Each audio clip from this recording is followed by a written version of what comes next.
আসসালামু আলাইকুম সবাইকে সবাইকে স্বাগত জানাচ্ছি আমাদের মডার্ন ফিজিক্সের ক্লাসে। তো মডার্ন ফিজিক্সের যে চ্যাপ্টারটা খুবই ইউনিক, খুবই সুন্দর, অনেকগুলো সুন্দর সুন্দর ম্যাথ আছে। হুম অনেক কাইন্ডের সোজাও বলা যায়, ঠিক আছে, এত বেশি কোনো কনসেপ্ট নাই এখানে। তো আমাদের যে পদার্থবিদ্যা সেটা হলো দুই প্রকার, এক হলো সনাতনী পদার্থবিদ্যা এবং আরেকটা হলো আমাদের আধুনিক পদার্থবিদ্যা, ঠিক আছে। তো সনাতনী বিদ্যা যেটা সেটা হচ্ছে আমাদের নিউটন হচ্ছে মেইন ফোকাসে ছিল। তো উনি বলছিল যে আমাদের দৈর্ঘ্য ভর সময়, হ্যাঁ, ওগুলো সবকিছু আমরা কি ধ্রুবক ধরে রাখি, ঠিক আছে। তো এরপর আমাদের যে আধুনিক পদার্থবিদ্যা যেটা আইনস্টাইনকে মূল ফোকাসে রাখা হয়, সেখানে দৈর্ঘ্য ভর সময় এগুলো কোনো কিছুই তোমার ধ্রুবক না, এগুলো সবগুলো তোমার আপেক্ষিক, ঠিক আছে। এখানে আমরা যখন একটা কাঠামো সাপেক্ষে আরেকটা কাঠামো চিন্তা করি, সেটার যে বেগ সেটা আলোর খুবই কাছাকাছি হয়, ঠিক আছে। আর সনাতনী পদার্থবিদ্যায় সেটা কি আলোর খুবই নগণ্য হয়, এত নগণ্য হয় যে যেটা আমরা নগণ্য, নগণ্য মানে কি ধরবই না এমন অবস্থা। তাই এগুলা কি ধ্রুবক হয়। তো আমরা 1900 সালের আগের গুলাকে তোমার যে সনাতনী পদার্থবিদ্যা ওই হিসাবে চিন্তা করি, আর 1900 সালের পরে অর্থাৎ 1900-এর পরে ওগুলাকে আমরা মডার্ন ফিজিক্সের সাথে তুলনা করি, ঠিক আছে। তো এই রিলেটেড কিছু কথাবার্তা তোমরা একটু বই থেকে বা কোনো প্রকার গাইড কিছু থেকে একটু পড়ে নিও, কারণ তোমাদের ভার্সিটিতে কি এমসিকিউ আসতে পারে এটা থেকে, হ্যাঁ। অনেক সময় আসে যে এটা কি আবিষ্কার করছে, ওটা কে বলছে, ওটা থিওরি কি।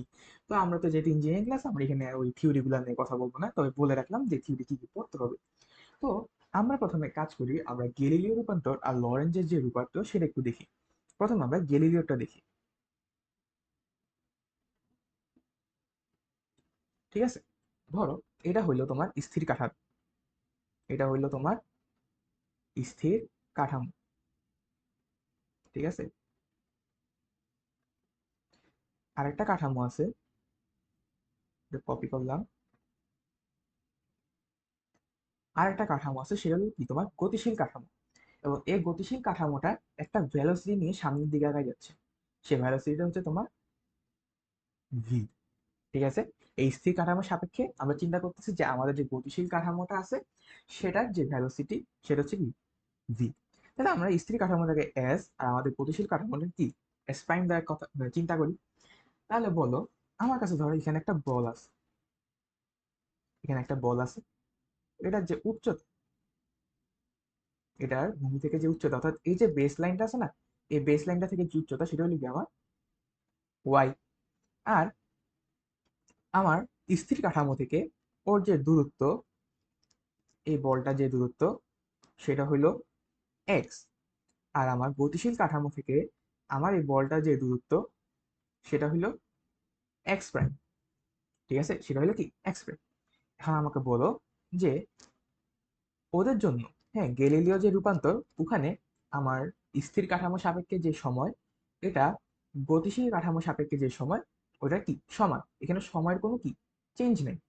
এখন ও তো একটা ভেলোসিটি নিয়ে এখান থেকে আগানো শুরু করছিল, তাহলে টি সময় পর যদি এই বলটার দূরত্ব স্থির কাঠামো থেকে এক্স হয়, স্থির কাঠামো সাপেক্ষে এক্স হয় এবং গতিশীল কাঠামো সাপেক্ষে যদি এক্স প্রাইম হয়, কারণ ওদের মাঝখানে একটা রিলেশন লাগবে আমার, ঠিক আছে। রিলেশনটাকে আমি কিভাবে বের করবো?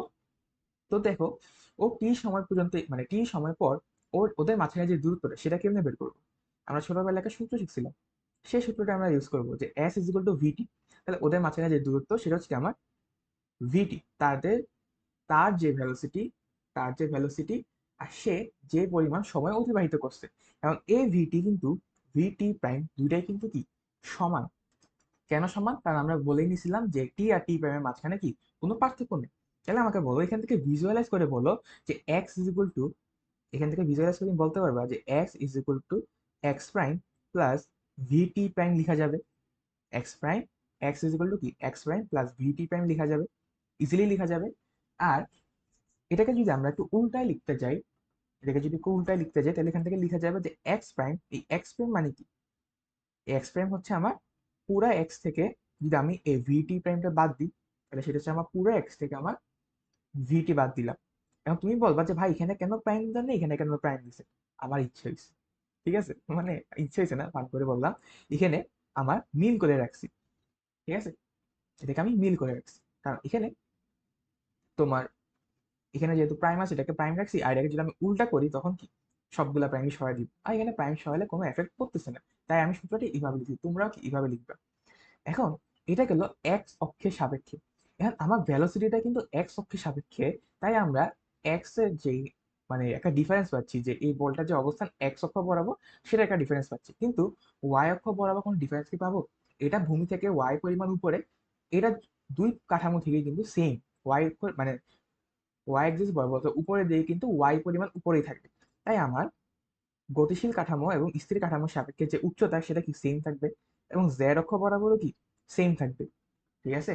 আর এটা যদি আমরা উল্টায় লিখতে যাই তাহলে এটা হবে Y prime is equal to Y, Z prime is equal to কি জেড। এখন দেখো আমরা লিখি না যে X is equal to X prime plus V T prime. এটাকে যদি আমরা ডিফারেন্সিয়েট করি, ধরো এটাকে যদি আমরা ডিটি এর মানে টি এর সাপেক্ষে ডিফারেন্সিয়েট করি, তাহলে এই পাশে আমরা ডিটি প্রাইমের সাপেক্ষে ডিফারেন্সিয়েট করি, কারণ দুইটা জিনিস আলটিমেটলি সেম। যেহেতু কিন্তু প্রাইম আছে তাই প্রাইম দিয়ে করতেছি, তাহলে ভিটি প্রাইম। তাহলে দেখো এক্স অর্থাৎ দূরত্বকে যদি ডিফারেন্সিয়েট করি আমরা কি পাই? আমরা পাই হচ্ছে তোমার ভি ভেলোসিটি, এটাকে আমি ইউ দিয়ে লিখি। আর আমরা যদি এটাকে ডিফারেন্সিয়েট করি, এটা কি তোমার ভেলোসিটি হবে, এটা তো দূরত্ব। তাহলে এক্স কে ডিফারেন্সিয়েট করলে আমরা কি পাচ্ছি? এক্স কে ডিফারেন্সিয়েট করলে আমরা ইউ প্রাইম পাচ্ছি, এটা তোমার দূরত্বকে ডিফারেন্সিয়েট করলাম। আর ভি টি প্রাইমকে যদি করি তাহলে টি প্রাইম, মানে ভি তো বাইরে চলে আসবে, এটা তো ধ্রুবক আর ধ্রুব বেগে গতিশীল, তাহলে শুধু ভি বের হয়ে যাবে, আর আমার যে টি প্রাইম সেটা কি চলে যাবে। তাহলে আমার যে সূত্র তিনটা আসতেছে সেটা হলো এমন।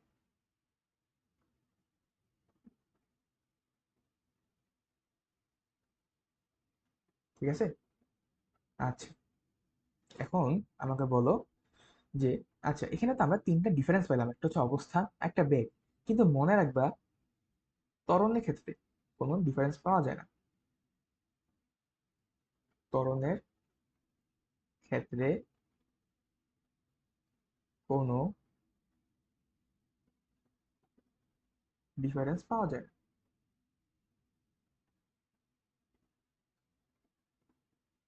গেলিলিওতে বললাম এটা, ঠিক আছে। এখন আসো আমরা লরেন্স নিয়ে কথা বলি। লরেঞ্জের রূপান্তরের ক্ষেত্রে আমাদের টি আর টি প্রাইম এই দুটা কিন্তু কি সমান হয় না। এই T not equal to T prime, অর্থাৎ আমাদের দুইটা যে আম, আমাদের এখানে যে দুইটা কাঠামো আছে, দুইটা কাঠামোর যে সময়, এই সময়টা কি সমান হয় না। আর সময় সমান না হওয়ার কারণে আমাদের এরকম ইকুয়েশন আসে না। সেখানে একটা ধ্রুবক গুণ আকারে থাকে অথবা ভাগ আকারে থাকে। এটা আমি ডিটেলস এখানে দেখাচ্ছি না, কারণ এটা একাডেমিক ক্লাস না। তোমরা জাস্ট সূত্রটা মনে রাখো তাহলেই হবে।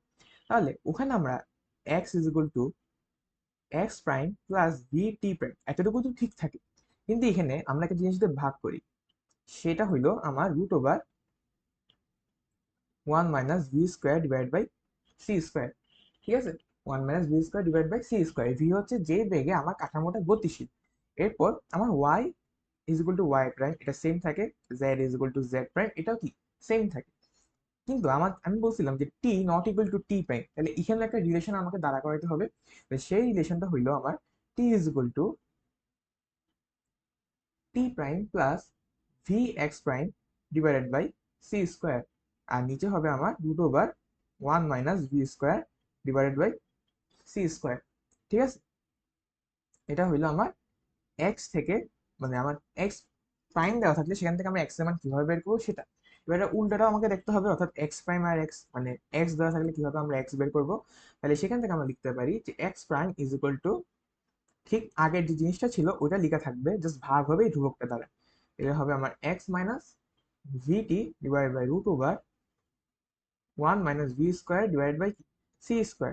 ঠিক একইভাবে এখানে আমার Y prime is equal to Y হবে, Z prime is equal to কি জেড হবে। ঠিক আছে। আর আমার যে টি প্রাইম সেটা হবে টি, এখানে সবকিছু জাস্ট উল্টা যাবে। এখানে মনে রাখবা আমার যদি এরকম প্রাইম থাকে, প্রাইমটা সরে গিয়ে মানে সরে যাবে আর কি, প্রাইমটা সরে যাবে, মানে উল্টানোর সময় কি প্রাইমটা সরে যাবে, আর আমার প্লাস বা মাইনাস সেটা কি উল্টাবে। মানে বুঝছো?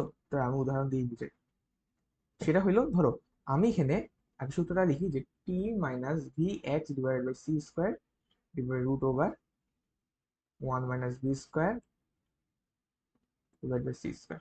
এটা মানে হইলো, ধরো আমি এখানে টি এর সূত্র লিখতেছি টি প্রাইম দিয়ে। হ্যাঁ, টি প্রাইম দিয়ে লিখতেছি না, তাহলে V X divide V X prime divide by C square. এখন যখন আমি এটাকে ঘুরাই লিখবো, হ্যাঁ, যখন আমি সবগুলো শিফট করব, তাহলে এখানে প্রাইমের জায়গায়, মানে যেখানে প্রাইম ছিল না ওখানে প্রাইম আসছে না, তাহলে এখানে যেখানে প্রাইম ছিল ওটা খালি হয়ে যাবে, আর যেখানে প্লাস ছিল এটা মাইনাস হয়ে যাবে, যেখানে প্রাইম ছিল ওখানে প্রাইমটা কি সরে যাবে। বুঝছো সূত্রটা কিভাবে লিখে? এভাবে লিখে। আচ্ছা টিটা সুন্দর করে লিখি। এটা গেল আমার সূত্র। এখন এখান থেকে তোমাকে যে সূত্রগুলো মনে রাখতে হবে সেটা হলো ডেল এক্স এর সূত্রটা। অর্থাৎ ধরো একটা স্থির কাঠামোতে দুইটা জায়গার মধ্যে যে পার্থক্য ডিস্টেন্স সেটাকে ডেল এক্স দ্বারা প্রকাশ করা হয় না, ওইরকম আর কি। তাহলে del x is equal to, আমাদের সূত্র দুটো মনে রাখতে হবে, সেটা হচ্ছে del x is equal to, এরকম দুইটা পজিশন নিবা, ধরো আমি ডেল এক্স বের করতেছি মানে কি একটা এক্স ওয়ান হবে আর একটা এক্স টু হবে এরকমই তো, তাহলে ওখান থেকে জাস্ট বিয়োগ করবা। তাহলে del x is equal to আমার del x prime plus v into del t prime divided by 1 - V square divide by C square. একইভাবে del t is equal to del t prime plus v del x prime divide by C square root over 1 - V square divide by C square. এই দুটো সূত্র কি মনে রাখবে, math করতে হবে। Math আসে নাই কিন্তু এই দুটা থেকে কি আসতে পারে। আবার লেখা যায় যে তোমার del x prime is equal to, এটাকে উল্টা লিখলে কি হবে, এখানে আমি প্রাইম আনতেছি তাহলে এখানে কি প্রাইমটা সরে যাবে, ডেল এক্স প্লাসটা মাইনাস হবে minus v into del t, প্রাইমটা সরে গেছে আর আমরা ধ্রুবকটা কি ভাগ হবে 1 - V square divide by C square. এখানে আমি যদি এখানে ডেল টি প্রাইমের সূত্রটা লিখি তাহলে কি হবে, এই যে প্রাইমটা সরে যাবে, ডেল টি প্লাসটা মাইনাস হবে V del X divide by C square divided by root over 1 - V square divide by C square. এই দুটো সূত্রটি একটু মনে রাখতে হবে। হ্যাঁ, এখানে এগুলো ইউজ করবে কখন, যখন আমাকে বলবে যে আমি স্থির কাঠামো থেকে দেখতেছি যে দুইটা জায়গার মধ্যে পার্থক্য এত, দুইটা জায়গার মধ্যে ডিস্টেন্স এত, এতটুকু ডিস্টেন্সের মাঝখানে এতটুকু সময়ের তফাতে আমাকে কাহিনী ঘটতেছে বা কোনো একটা ঘটনার ইনসিডেন্ট হচ্ছে, তখন আমরা এই সূত্রগুলোকে আমরা ইউজ করব, ঠিক আছে। আর যদি আমাদের এমন বলে যে আমরা চলমান কাঠামো সাপেক্ষে দেখতেছি যে আমার অতটুকু সময় পর দুটা বোমা ফেটে যাচ্ছে, অতটুকু সময় পর দুটা বাল্ব জ্বলে উঠতেছে, তখন আমাদের তাদের মাঝখানে যে দূরত্ব সেটা এমন হইলে স্থির কাঠামো সাপেক্ষে কত হবে, এরকম ভাবে যদি ম্যাথ আসতে পারে, ঠিক আছে, দেখাবো, সমস্যা নেই। এখন কথা হইলো, যদি আমার এই যে আমরা স্থির কাঠামোটা, হুম, স্থির কাঠামোর সাপেক্ষে আমাদের চলমান কাঠামোটা আছে, ওখানে যদি আমার এই চলমান কাঠামোর বেগ যদি সি থেকে অনেক ছোট হয়, সি থেকে অনেক ছোট হয়, তখনই কেবলমাত্র কি আমার গ্যালিলিও আর লরেন্জ, গ্যালিলিও ও লরেন্জের ট্রান্সফরমেশন কি সেম হবে, ঠিক আছে। কারণ দেখো 1 - V square divide C square, তো সি থেকে অনেক ছোট, তাহলে এই জিনিসটা কি শূন্য থেকে অনেক ছোট, প্রায় শূন্যই ধরা যায়। তাহলে কি তোমার এটা এই নিচের অংশটা কি ওয়ান আসতেছে, তাহলে উপরের অংশটা তো আমার গ্যালিলিওর ইয়াতেই ছিল ওইরকম আর কি, যে টি ছিল না, মানে এই ক্ষেত্রে তো কি দুটো সেম আসবে, কারণ এটা কি তোমার জিরো সমান সমান চলে আসবে, মানে এই অংশটা জিরো আসবে ওয়ান না, এই অংশটা কি জিরো চলে আসবে, তাহলে এটা কি ওয়ান দ্বারা ভাগ হচ্ছে, মানে কি এটা ওই x prime is equal to x minus v t ও শুধু হয়ে থাকতেছে, এটাই বলবো আর কি। আচ্ছা, তো এটা গেল। এরপর আমাদের কয়েকটা আপেক্ষিকতা সূত্র আছে, হ্যাঁ, সেগুলো হলো আমার তিনোটা একসাথে লিখতেছি। সেটা হলো আমার এল is equal to L naught root over 1 - V square divide by C square, t is equal to t naught divide by root over 1 - V square divide by C square. এরপর আমার হইল গিয়ে m, m is equal to কি m naught divided by m is equal to M naught divided by 1 - V square divide by C square. এবার আমাদের আরো কিছু সূত্র আছে, সেটা হলো আমার a is equal to a naught, a is equal to a naught root over 1 - V square divide by C square. আরেকটা হচ্ছে আমার rho is equal to rho naught divided by, এখানে রুট হবে না, এখানে হবে 1 - V square divide by C square. আমরা তিনটা সূত্র এইচএসসিতে আগেই জানতাম, আর দুটা সূত্র কি আমরা তো নতুন জানলাম, নতুন না, এটা আমরা আগেও জানতাম, জাস্ট এক্সট্রা করে লিখে রাখছি একসাথে যাতে কি মনে থাকে। এই তিনটা দিয়ে আমরা ম্যাথ করবো। এখন কথা হয়েছে, তোমার অনেক সময় কোশ্চেন পড়ে বুঝতে হয় যে ভাই কোনটা এল হবে কোনটা এল নট হবে, তাই না? তাই এটার জন্য একটা সহজ সমাধান আছে, সহজ সমাধানটা কি, যেগুলা নট মানে যেগুলার নিচে একটা ছোট করে ডট থাকে বা নট থাকে, সেগুলো কি ঘটনা যার সাপেক্ষে স্থির সেটা। অর্থাৎ যখন নট থাকবে, যেমন এল নট অথবা এ নট এরকম থাকবে, সেগুলো হবে, তারা আমি লিখে দিই, l naught, a naught, m naught, এরপর টি নট, হ্যাঁ, রো নট, এগুলো হচ্ছে কি তোমার ঘটনা যার সাপেক্ষে স্থির, ঘটনা যার সাপেক্ষে স্থির, অর্থাৎ নিজেরটা নিজে দেখতেছে, অর্থাৎ বুঝছো, যে নিজেরটা নিজে মাপলে, সহজ কথা, নিজেরটা নিজে মাপলে সেটা কি তোমার নট হবে, বা এন নট, এরপর এ নট, এম নট, এরকম হবে। আর যদি তোমার ঘটনা অন্য যার সাপেক্ষে গতিশীল, সেটা দিয়ে মাপো, তাহলে ওগুলো হবে আমার এল, এ, এম, টি, রো। এটা হচ্ছে তোমার মানে ঘটনা হচ্ছে নিজে না, মানে গতিশীল কাঠামো সাপেক্ষে আর কি, গতিশীল কাঠামো সাপেক্ষে, অর্থাৎ আমি নিজে যেখানে আমি স্থির সেটা মাপার কথা, হ্যাঁ, কিন্তু ও গতিশীল অবস্থায় কি এটা মাপতেছে, তাহলে এখানে কি ওয়ান কাইন্ড অফ একটা মাতব্বরি হচ্ছে না, সে মাতব্বরিটাই কি তোমার নট ছাড়া, এল, এম, টি, রো, যাই বলো না কেন, ঠিক আছে। তো এটা গেল আমাদের যে মেইন মেইন সূত্রগুলো যেখান থেকে বেশি ম্যাথ আসে। এরপর আমাদের আরো কিছু জিনিস আছে, যেমন ব্যাগের আপেক্ষতা, ঠিক আছে, ব্যাগের আপেক্ষিকতা, ব্যাগের আপেক্ষিকতা, এটা কি, আমরা ভেক্টরের মধ্যে কি ব্যাগ আপেক্ষিক ব্যাগ পড়ে আসছিলাম না, হ্যাঁ, এই জিনিসটা কিন্তু ঠিক সেম, এটা সূত্রটা কিভাবে মনে রাখতে হবে সেটা আমি বলি। ধরো আমরা ভি এম ই মাপবো, আচ্ছা অন্য কালে লিখি, ধরো আমরা ভি এম ই মাপবো, অর্থাৎ এম এর বেগ ই এর সাপেক্ষে, তাহলে আমরা কি করতাম যে ভি এম থেকে ভিই বাদ দিতাম, অর্থাৎ ই এর সাপেক্ষে যদি আমি এম এর যে বেগটা সেটা যদি মাপতাম, তখন আমরা কি করতাম, এম এর বেগ থেকে ই এর বেগটা বাদ দিতাম, এরকম করতাম না। এখন এখানে আমরা কি করবো জানো, আমরা এটাকে ধরে এই পাশে আনবো, তাহলে এখানে এটা যদি এখানে মাইনাস থাকতো, ওই পাশে গেলে কি হবে, প্লাস হবে, হবে না। এরপর এটাকে আমরা ভাগ করবো কি দিলে জানো, এখানে আমরা ভাগ করবো ওয়ান প্লাস এই দুটা গুণফল ডিভাইড বাই সি স্কোয়ার, এইভাবে, ঠিক আছে। যদি আমি এটা একটু সুন্দরভাবে লিখি, তাহলে হইলো Vm is equal to VME plus VE 1 plus VME into VE divided by C square. এটা হইল কি আমার সূত্র, আপেক্ষিক বেগ। এখানে আমার আপেক্ষিক বেগ কোনটা, এটা, এটাই আমার কি আপেক্ষিক বেগ, মানে আধুনিক পদার্থবিজ্ঞান, ঠিক আছে। আধুনিক পদার্থবিজ্ঞানের ক্ষেত্রে যখন আমার আলোর কাছাকাছি বেগে চলবে, তখন আমার আপেক্ষিক বেগ কি, এটা মনে রাখা ইজি, যে VME এটা নর্মালি কি হওয়ার কথা ছিল, ভিএম ভিএন মাইনাস ভিই হওয়ার কথা ছিল, এই ভিইটাও ওই পাশে কি চলে গেছে, যোগ হয়েছে। এরপর আমরা ভাগ করলাম ওয়ান প্লাস উপরে দুটো গুণফল ডিভাইডেড বাই সি স্কোয়ার। সূত্রটা মনে রাখা খুব ইজি, এভাবে মনে রাখতে পারি, ঠিক আছে। এবার আপেক্ষিক বেগ তো গেল, এরপর আমাদের একটা সূত্র আছে আইনস্টাইনের আপেক্ষিকতা থেকে, যে এনার্জি ইজ ইকুয়াল টু কি, ভর ইন্টু, এনার্জি হচ্ছে যে আমার ভর ইন্টু আলোর ব্যাগের স্কোয়ার, ঠিক আছে, ওটা না ইজ মানে is equal to M C square যেটা আছে।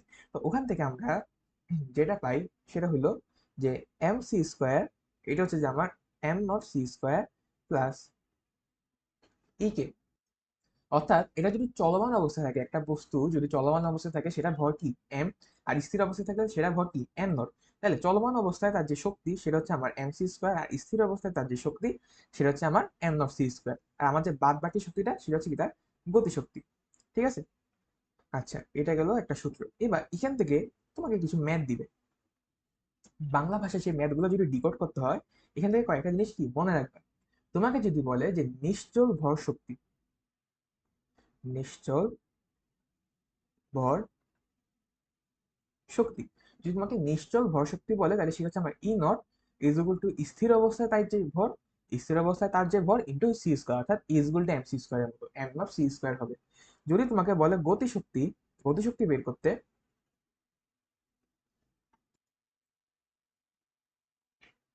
গতিশক্তি এখান থেকে আমরা দেখতেছি গতিশক্তি কি হবে M C square minus M naught C square, তাহলে আমার গতিশক্তি হবে M C square minus M naught C square. আমাকে যদি বলে মোট শক্তি অথবা শুধু শক্তি, মোট শক্তি অথবা শুধু শক্তি বলে, তখন আমি লিখবো ই ইজ ইকুয়াল টু কি এম সি স্কোয়ার অথবা M naught C square plus ইকে। বুঝছো বাংলা কথাটা কিভাবে আমরা ডিকোড করব, এই জিনিসটাই এখানে কি মেইন কথা। এরপর আমাদের ম্যাক্স প্লাঙ্কের কোয়ান্টাম তত্ত্ব আসে। আমাদের ম্যাক্স প্লাঙ্ক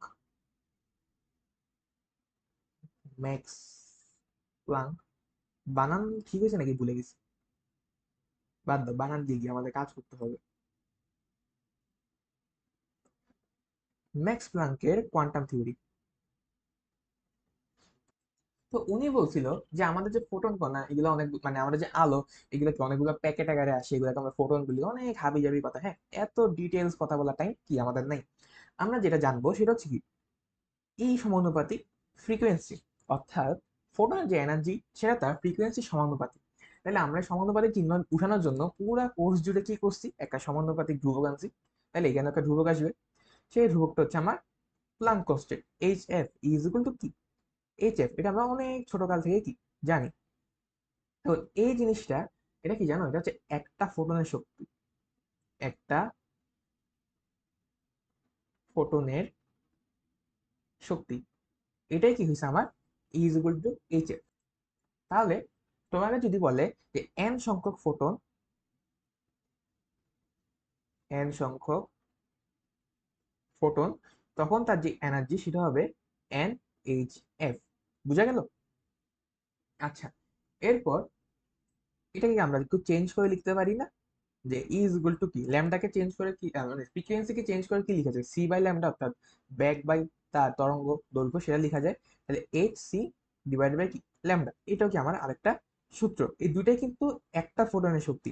ঠিক আছে, এন সংখ্যক বলে এটা সাথে কি এন গুণ করবো আমরা।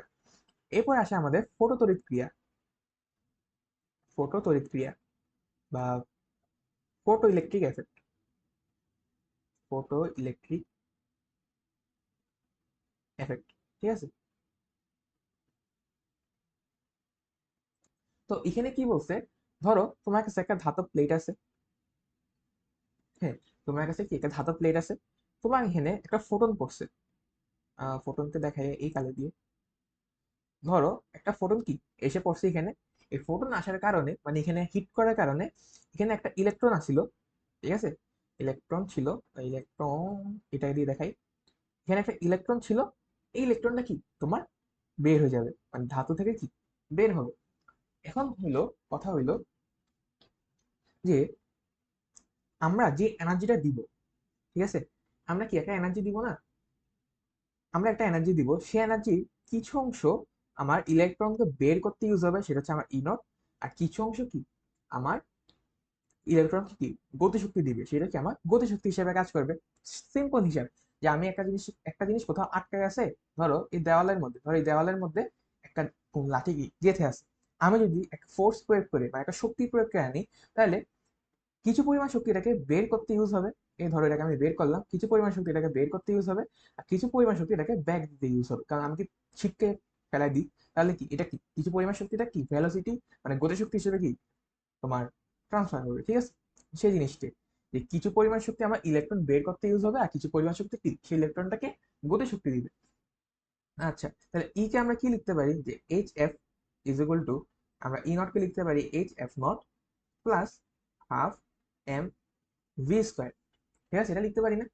এই যে আমরা এখানে লিখলাম এইচ এফ নট, এই যে এইচ এফ নট লিখছি না, এই জিনিসটাকে বলে সূচন কম্পাঙ্ক।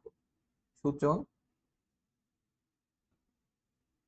কম্পাঙ্ক, এই জিনিসটা কি, এটা হচ্ছে আমাকে আমার ধাতু থেকে ইলেকট্রনটা মুক্ত করার জন্য যে পরিমাণ এনার্জি দরকার।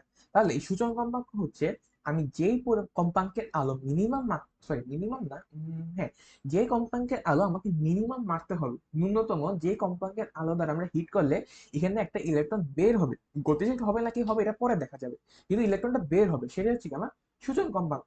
আর এটাকে যদি আমি একটু আলাদাভাবে লিখি, যেমন এই সূত্রটাকে আমি যদি আরেকটু চেঞ্জ করে লিখি, আমরা এইচ এফ কে কি লিখতে পারি, এইচ সি বাই ল্যামডা লিখতে পারি না, এইচ সি বাই ল্যামডা। এটাকে আমরা কি লিখতে পারি যে AC divide by lambda naught plus half M V square.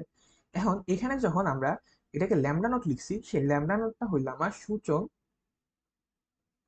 তরঙ্গ দৈর্ঘ্য।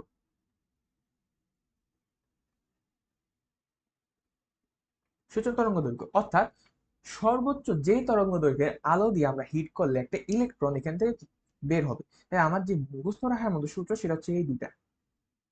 ঠিক আছে, মুখস্থ রাখার মতো সূত্র হইলো কি এই দুইটা মনে রাখলে কি কাজ শেষ। এখন হইলো আমরা এক্স রে ডিফ্রাকশন করছিলাম, এক্স রে ডিফ্রাকশন না হলে এক্স রে বুঝছিলাম। তো এক্স এর মধ্যে অনেক কাহিনী আছে, তো আমাদের বই অতটুকু আমার যাওয়ার দরকার নেই। আমরা এখানে আরেকটা জিনিস দেখবো, সেটা হচ্ছে কি আমার নিবৃত্ত বিভব। নিবৃত্ত বিভব বা স্টপ পটেনশিয়াল। স্টপ পটেনশিয়াল সেই জিনিসটা কি, সেটা হইলো দেখাই আমি। ধরো আমার এখানে দুটা প্লেট আছে, ঠিক আছে।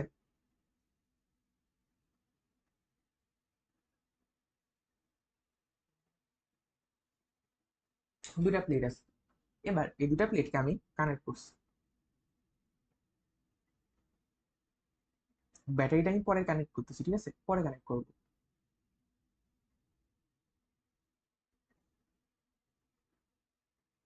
আপাতত ধরো এই জিনিসটা কানেক্টেড, আপাতত ধরো এই জিনিসটা কি কানেক্টেড। এখন যখন আমি এখানে আলো ফেলাবো, আমি যদি এখানে ফোটন দ্বারা আঘাত করি, তাহলে আমার এখানে থাকা যে ইলেকট্রনটা, এখানে একটা ইলেকট্রন মুক্ত হবে। তো ধরে নাও আমি অতটুকু এফিসিয়েন্ট ফোটনে দিছি, যার কারণে একটা ইলেকট্রন কি বের হবে। এখন যদি এখান থেকে একটা ইলেকট্রন বের হয়ে এখানে চলে আসে, এখান থেকে একটা ইলেকট্রন যদি বের হয়ে এখানে চলে আসে, তাহলে ইলেকট্রনটা পুরো এখানে যে লাইনটা আমি কানেক্ট করছি তার দিয়ে এখানে ঘুরতে পারবে না। ফলে এখানে কি একটা কারেন্ট ফ্লো হবে না। হ্যাঁ, এই ইলেকট্রনটাকে আমাকে বলা হয় ফোটো ইলেকট্রন। এই ইলেকট্রনটাকে বলা হয় ফোটো ইলেকট্রন। তো এখানে এই যে কারেন্টটা সৃষ্টি হয়ে যাচ্ছে এটাকে বলা হয় কি ফোটো ইলেকট্রিক, মানে ফোটো কারেন্ট, সরি এটাকে কি জানি বলে, উম, এই বলে না মানে এখানে হচ্ছে সেটাকে, যেটা ফোটো ইলেকট্রিক এফেক্ট, তাহলে এটাকে সম্ভবত ফোটো কারেন্ট বা কিছু একটা বলে। ঠিক আছে, আমি নিজে ভুলে গেছি। দরকার নেই, এটা জানা দরকার নেই আমরা। হ্যাঁ, তোমার যে মেইন কাজ সেটা হচ্ছে সূত্র জানা এবং কিভাবে কাজ করে সেটা দেখা। তো তোমার এখানে যখন ইলেকট্রনটা এদিকে মুভ করে, এখন আমরা চাচ্ছি যে ইলেকট্রনটা না এদিকে যাবে না, আমরা ইলেকট্রনটাকে কি থামাই দিব। তাই ইলেকট্রন থামানোর জন্য আমার একটা ফোর্স লাগবে, সে ফোর্সটা কোন দিকে হবে, সে ফোর্সটা হবে ইলেকট্রনের গতির বিপরীত দিকে। এদিকে হচ্ছে আমার ফোর্সটা হবে, ইলেকট্রনের গতির বিপরীত দিকে হবে কি আমার ফোর্সটা। এখন বলো ইলেকট্রনের গতির বিপরীত দিকে যদি আমি ফোর্সটা দিতে চাই, ইলেকট্রনের গতির বিপরীত দিকে যদি আমি ফোর্সটা দিতে চাই তখন কি হবে। হুম, আচ্ছা দাঁড়ো, ফোটো কারেন্ট ঘটানোর জন্য আমি আগে একটা জিনিস বলে আসি যে ফোটো কারেন্ট ঘটানোর জন্য আমাকে এখানে কি একটা ব্যাটারি কানেক্ট করতে হবে। হ্যাঁ, সেটা হলো কি ইলেকট্রনটা আমার এদিকে ফ্লো হচ্ছে না, তাহলে ইলেকট্রনটা এদিকে ছিল, এটা এখানে চলে আসবে এখানে। এরপর ওকে এখানে আবার এখানে পাঠাইতে হবে, সেটার জন্য আমাকে একটা ব্যাটারি লাগাতে হবে এইদিকে। বুঝছো, একটা ব্যাটারি লাগাতে হবে, সরি এইদিকে না, এইদিকে, যাতে ও পজিটিভটা অ্যাট্রাক্ট করে ওকে এখানে নিয়ে আসতে পারে। এরপর নেগেটিভ থেকেও আবার কি ঘুরতে পারে, যেভাবে আমাদের কারেন্টটা ফ্লো হয়। ঠিক আছে, তো এতটুকু আমাদের জানা দরকার নেই। এবার আমরা আমাদের যে ফোর্স লাগবে ইলেকট্রন থামানোর জন্য সেটা নিয়ে কথা বলি। তো আমার ফোর্সটা লাগবে ইলেকট্রনের গতির বিপরীত দিকে। আচ্ছা, ইলেকট্রনের গতির বিপরীত দিকে, এখন বিপরীত দিকে ফোর্স লাগলে বলো তো একটা তড়িৎ ক্ষেত্রে ইলেকট্রন কখন বিপরীত দিকে ফোর্স পায়। ধরো এটা একটা নেগেটিভ চার্জ ইলেকট্রন, ওর ফোর্সটা যদি এদিকে হইতে হয়, তাহলে আমাকে এদিকে প্লাস আর এদিকে মাইনাস রাখতে হবে, এদিকে প্লাস আর এদিকে মাইনাস রাখতে হবে, তাহলে ইলেকট্রনটা এদিকে ফোর্স পাবে, বিপরীত দিকে ফোর্স পাবে, তাই না। তাহলে যেমন কথা তেমন কাজ, আমরা এদিকে আমাদের প্লাস আর এদিকে আমাদের মাইনাস ক্রিয়েট করার চেষ্টা করবো। তাহলে এদিকে প্লাস আর এদিকে মাইনাস ক্রিয়েট করতে হলে আমার ব্যাটারিটা এইভাবে লাগাইতে হবে, এখানে প্লাস এখানে মাইনাস। ফলে এখানে একটা ভোল্টেজ উৎপন্ন হবে, এই দুই প্রান্তে একটা ভোল্টেজ উৎপন্ন হবে, যার কারণে ওকে কি থামানো যাবে। ওর গতিশক্তিটা যদি এখানে প্রথম অবস্থায় হাফ এম ভি স্কোয়ার ছিল, হ্যাঁ ওর গতিশক্তি নিয়তি এখানে আসতো, সে গতিশক্তিটাকে রিডিউস করতে হবে, তাই একটা কৃতকাজ করতে হবে। তাই সে কৃতকাজটা কিসের সমান হবে, সেই ভোল্টেজ আর তার ইলেকট্রনের যে চার্জ সেটা, ইলেকট্রনের যে চার্জ সেটা। তাহলে এখানে আমি যে স্টপিং ভোল্টেজটা সেটা হচ্ছে আমার ভিএস, এর আমি ভিএস এরটা পাইলাম ইলেকট্রনের গতিশক্তি ইজ ইকুয়াল টু কি, আমার যে কৃত কাজটা সেটা ভিএস ইন্টু ই, ইলেকট্রনের যে চার্জটা, আমাকে এটা কি মনে রাখতে হবে। এন্ড আমাকে যখন স্টপিং পটেনশিয়ালটা বের করতে বলবে তখন আমি এই যে ভিএস ইন্টু ই, এটা আমি এই যে হাফ এম বি স্কোয়ারের জায়গায় ইউজ করতে পারবো। ঠিক আছে, আচ্ছা হাফ এম বি স্কোয়ার জায়গায় ইউজ করতে পারবো। তো এইগুলো আমার নিবৃত্তি বিভব রিলেটেড যা যা কথা জানা দরকার, যা সূত্র জানা দরকার তা। এরপর আমাদের আরেকটা জিনিস আমাদের এই চ্যাপ্টারে বাকি থাকে, সেটা হলো ওই কম্পন ক্রিয়া। ঠিক আছে, আচ্ছা ধরো কম্পন আগে আমাদের ডি বগলি তরঙ্গ দৈর্ঘ্যটা জানতে হবে, যেটা আমি পরে বলতেছি, আগে আমি কম্পনটা করে আসি। হ্যাঁ, এটার নামটাও এত কঠিন যে মুখে দিয়ে বাইরে না। কম্পন, কম্পন ক্রিয়া, এই জিনিসটা কি, ধরো আমার এখানে একটা ইলেকট্রন আছে, আমার এখানে কি একটা ইলেকট্রন আছে। তো এই ইলেকট্রনটাকে আমাদের একটা ফোটন এসে হিট করবে। ঠিক আছে, ফোটনটা আমি আঁকি, ধরো এটা হইলো আমার যে ফোটন, সেটা এসে কি হিট করলো। এটা যে তরঙ্গ দৈর্ঘ্য ছিল সেটা কি আমার ল্যামডা ছিল। হিট করার পরে আমার যে ফোটনটা ছিল সেটা এদিকে চলে গেছে। হ্যাঁ, এখানে কি আমার ফোটনটা চলে গেছে, দাঁড়াও, এখানে আমার ফোটনটা ছিল, এখানে কি আমার ফোটনটা চলে গেছে, আর আমার যে ইলেকট্রন সেটা এদিকে চলে আসছে। হ্যাঁ, মানে হিট করার ফলে ওদের মধ্যে সংঘর্ষ হয়েছে। এখন ওরা যে বিভিন্ন অ্যাঙ্গেলে চলে গেছে, এটাকে যদি আমি রেফারেন্স ধরি, এক্স অক্ষকে যদি রেফারেন্স ধরি, তাহলে তার যে এই অ্যাঙ্গেলটা সেটা হচ্ছে আমার থিটা, এটা হলো কি আমার থিটা। আর আমার যে ইলেকট্রনের অ্যাঙ্গেলটা সেটাকে আমি কি ধরলাম, ফাই ধরলাম। ঠিক আছে, তাহলে আমি এখান থেকে একটা যে সূত্র পাই সেটা হচ্ছে কি, আমার পরিবর্তিত যেখানে ল্যামডাটা কি পরিবর্তন হবে, এখানে ল্যামডাটা পরিবর্তন হবে, তাহলে আমি যে সূত্রটা পাই সেটা হলো আমার lambda prime, lambda prime minus lambda is equal to H divided by M naught into C into one minus cos theta. এই থিটাটা হচ্ছে আমার এই যে ফোটনের বিক্ষিপ্ত কোণ, বিক্ষেপণ কোণ সেটা। ঠিক আছে, ফোটনের যে বিক্ষেপ কোণ সেটাই কি আমার এই থিটা, ফাইটা আসবে না, ফাইটা অন্য কোনো ক্ষেত্রে ক্যালকুলেশনের সময় আসবে। ঠিক আছে, তাহলে বলো আমার এই থিটার মান যদি জিরো হয়, থিটার মান যদি জিরো হয়, 0 ডিগ্রি হয়, তাহলে কি আমার lambda prime, lambda prime is equal to lambda হবে, কারণ কস জিরো মানে ওয়ান, ওয়ান মাইনাস ওয়ান মানে জিরো, তাহলে পুরো জিনিসটা zero. Lambda prime is equal to কি ল্যামডা হবে। আর যদি আমার থিটার মানটা 180 ডিগ্রি হয়, তখন কি হবে, কস থিটার মান কি হবে, -1 হবে, তাহলে -1 মাইনাস -1 তাহলে 2 হবে।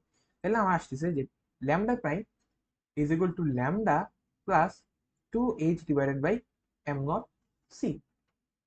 এরপর আমার যদি থিটা 90 ডিগ্রি হয়, তাহলে সেটা হচ্ছে আমার lambda prime is equal to lambda plus H naught, sorry H divided by M naught C.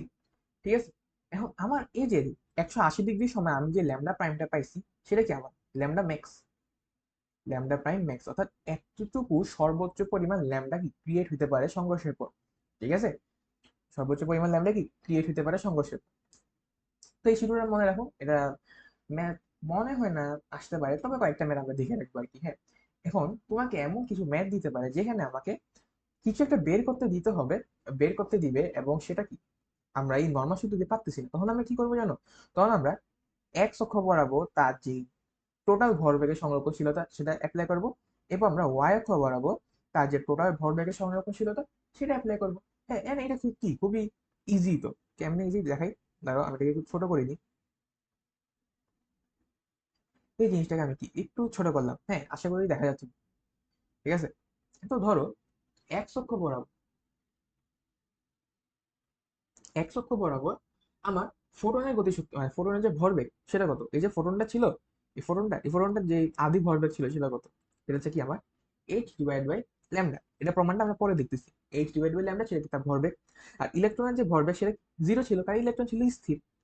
এরপর এরপর আমার যে ফোটনটা সেটা কি থিটা পরিমাণ বিক্ষিপ্ত হয়েছে, তাহলে এক্স অক্ষ বরাবর তার ভরবেগটা কি হবে, h divide by lambda prime cos theta. আর আমার ইলেকট্রনের ভরবেগটা হবে এম বি, অর্থাৎ যে ভেলোসিটিতেও চলে গেছে এম বি কস সাই বা যাই বলো এই চিহ্নটাকে তোমরা, হ্যাঁ। এরপর আমি যদি ওয়াই এক্সিসের সাপেক্ষে চিন্তা করি, তাহলে দেখো তো ওয়াই এক্সিস বরাবর ওর ভরবেগ ছিল, ছিল না, মানে ফোটনে ছিল না, ফোটনটা তো এক্স এক্সিস বরাবর কি গতিশীল ছিল, তাহলে ওয়াই এক্সিস বরাবর ওর কোনো ভরবেগ ছিল না, জিরো। আর ইলেকট্রন তো জিরো মানে স্থির ছিল, তাহলে জিরো।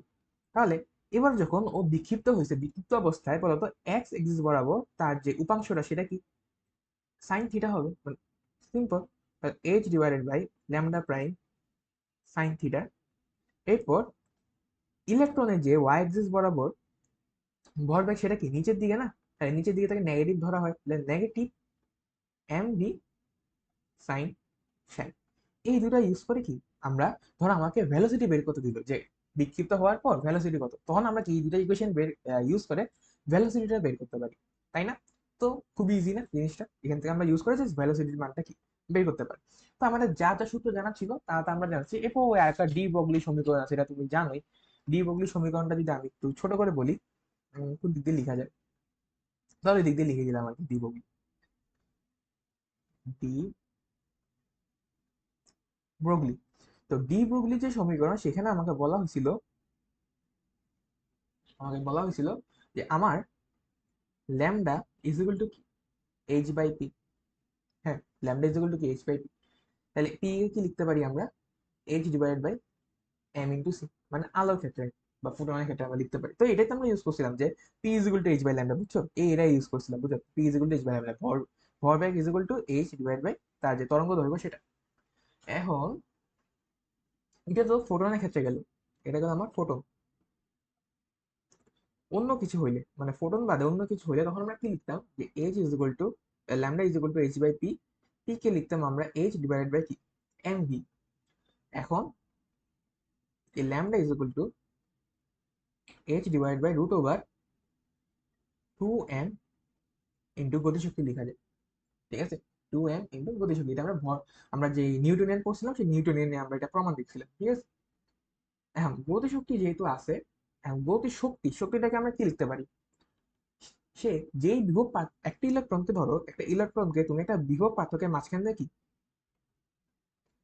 এটা বিভব পার্থক্যের মাঝখান দিয়ে কি তুমি মুভ করাচ্ছো, তাহলে ওর যে গতিশক্তিটা সেটা কি হবে, ওর যে গতিশক্তিটা সেটা তার বিভব পার্থক্য ইন্টু তার যে চার্জ সেটা হবে। তাহলে ওই জিনিসটা এখানে লেখা যায়, যে গতিশক্তির জায়গায় আমরা লিখতে পারি 2m ইন্টু ভি, বুঝছো? এটা লেখা যায়, এটা একটু ভাবলে তুমি বুঝতে পারবে যে আমি কি লিখছি। হ্যাঁ, এটা আমারই কিছু না, নিউটনিয়ান পড়ে আসলে আর স্থিরতরিৎ পড়ে আসলে এই দুটা কি ইজি। আচ্ছা, তো আমরা যা যা থিওরি জানার কথা সবগুলো আমরা জানছি। এখন আমরা কি কয়েকটা ম্যাথ দেখবো, ঠিক আছে? তো শুরু করতেছি প্রথম ম্যাথটা দিয়ে। তো এখন শুরু করতেছি কি আমরা আমাদের ম্যাথ পার্ট। তো প্রথম ম্যাথ, এটা আমরা বুয়েটের যে কোশ্চেন ব্যাংক আছে সেখান থেকে আনছি। তো এখানে হচ্ছে যে তোমার কোশ্চেন ব্যাংকের ম্যাথগুলো দেখলে তুমি বুঝে যাবে যে তোমাকে কি করতে হবে আর কি করতে হবে না, সবগুলা টাইপ কি এখানে কভার করে দেওয়া আছে কোশ্চেন ব্যাংকে। তো আমাদের প্রথম ম্যাথটা আমাদেরকে বলতেছে যে 4000 কিলোভোল্ট বিভব পার্থক্যের মধ্য দিয়ে একটি ইলেকট্রন ত্বরিত হলে গতিশীল অবস্থায় কণার ভর এবং বেগ নির্ণয় করো। আমাকে বলো, ধরো, আচ্ছা, তা আমাকে বলো যে একটা বিভব পার্থক্যের মাঝখান দিয়ে যদি আমি একটা ইলেকট্রনকে নিয়ে যাই, মানে একটা ইলেকট্রন যদি যায়, তাহলে তার যে গতিশক্তি এটা কি হবে, সে বিভব পার্থক্য ইন্টু ইলেকট্রনের চার্জ। এটা আমরা স্থির তড়িতে পড়ছিলাম, মনে আছে? স্থির তড়িতে কিন্তু জিনিসটা আমরা পড়ছিলাম। তাহলে আমরা এখান থেকে লিখতে পারি যে আমাদের এই যে গতিশক্তি সেটা হচ্ছে আমার M minus M naught C square. এটা আমরা আমাদের সূত্র লেখার সময় আমাদের কনসেপ্টে যে পার্টটা ছিল ওখানে কিন্তু আমরা বলছিলাম, ঠিক আছে? গতিশক্তি বললে কি হবে, রোটার শক্তি বললে কি হবে, স্থির শক্তি মানে নিশ্চল অবস্থা শক্তি বললে কি হবে, এগুলো আমরা দেখছি, ঠিক আছে? তো গতিশক্তি ই ইজ ইকুয়াল টু, মানে e k is equal to m minus M naught into m minus M naught into C square. তো গতিশক্তিটা কি হবে আমার, 4000 বিভব পার্থক্যের মাঝখান দিয়ে নিয়ে যাচ্ছি, মানে 4000 কিলোভোল্ট, মানে 10⁻³ গুণ হবে, সাথে ইলেকট্রনের চার্জটা গুণ হবে, ইজ ইকুয়াল টু এম। এটা আমাকে বের করতে হবে। হ্যাঁ, আমাকে বলেই দিছে যে গতিশীল অবস্থায় কণার ভর আর বেগ বের করতে। তাহলে এম মাইনাস আমাকে স্থির অবস্থায় কণার যে ভর, মানে ইলেকট্রনের ভর কত, 9.11 ইন্টু 10⁻³ ইন্টু সি স্কোয়ার মানে আলোর বেগ, এটা আমরা জানি 3 ইন্টু 10⁻⁸ বসাবো আর কি। তো আমার যে এম এর মান সেটা আসতেছে 8.02 8.02 ইন্টু 10⁻³ কেজি। এটা হচ্ছে গতিশীল অবস্থায় আমার যে ভর সেটা। এরপর আমাকে বেগ নির্ণয় করতে হবে। তাহলে আমি এম আর এম নটের মাঝখানে যে সম্পর্কটা সেটা জানি, সেটা হচ্ছে আমার M is equal to M naught divided by root over 1 - v² divide by c²। তাহলে আমি এখান থেকে আমার এম এর মানটা বসাবো এখানে, আমার এম নটের মানটা বসাবো এখানে। তাহলে ক্যালকুলেটর নাও, আনসার আসবে সেটা হচ্ছে কি 2.98 into 10 to the power 8 metre per second. এটা কিন্তু আলোর খুবই কাছাকাছি একটা বেগ। তো তুমি মনে রাখবা এখানে একটা ক্যালকুলেটর হ্যাক্স, সেটা হচ্ছে তুমি এখানে v² ডিভাইড বাই c² এটা ইউজ করবে না, তুমি এখানে 1 - x² বসাবে। তাহলে যে x এর যে ভ্যালু সেটা আসবে কত, 0.8 অথবা 0.99 অথবা 0.7 এরকম কিছু মান আসবে। তো এটা মানে কি, ওই জিনিসটা 0.7 সি বেগে যাচ্ছে, অথবা 0.9 সি বেগে যাচ্ছে, অথবা 0.8 সি বেগে যাচ্ছে, বুঝছো? ওই জিনিসগুলো হচ্ছে এমন কোনো মান আসবে আর কি। এটা জাস্ট একটা ক্যালকুলেটর হ্যাক্স তোমার জন্য। এরপর আমাদের 2 নাম্বার ম্যাথটা যদি আমরা দেখি, এটা তো সলভ হয়ে গেছে, ইজি ম্যাথ। 2 নাম্বার ম্যাথে আমাদেরকে বলছে, এটা বইটা আসছিল, সেটা বলছে যে একটা এক্স রে টিউবকে 80 কিলো ভোল্ট বিভব পার্থক্যের মাঝখানে রাখা হলো। এখন লক্ষ্যবস্তুতে এক্স মানে ইলেকট্রনটা কত বেগে আঘাত করবে। হ্যাঁ, এবং আঘাতের পর ইলেকট্রনের শক্তি 2% যদি এক্স রে বর্ণালীতে রূপান্তরিত হয়, তাহলে উৎপন্ন বর্ণালীর সর্বনিম্ন তরঙ্গ দৈর্ঘ্য কত।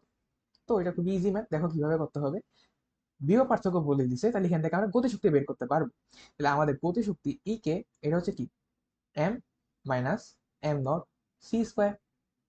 এখন ই কে কত, আমার 80 কিলো ভোল্টের মাঝখান দিয়ে রাখছে, অর্থাৎ 80 × 10⁻³ ইন্টু ইলেকট্রনের চার্জ গুণ করতে হবে 1.6 ইন্টু 10⁻⁻৯।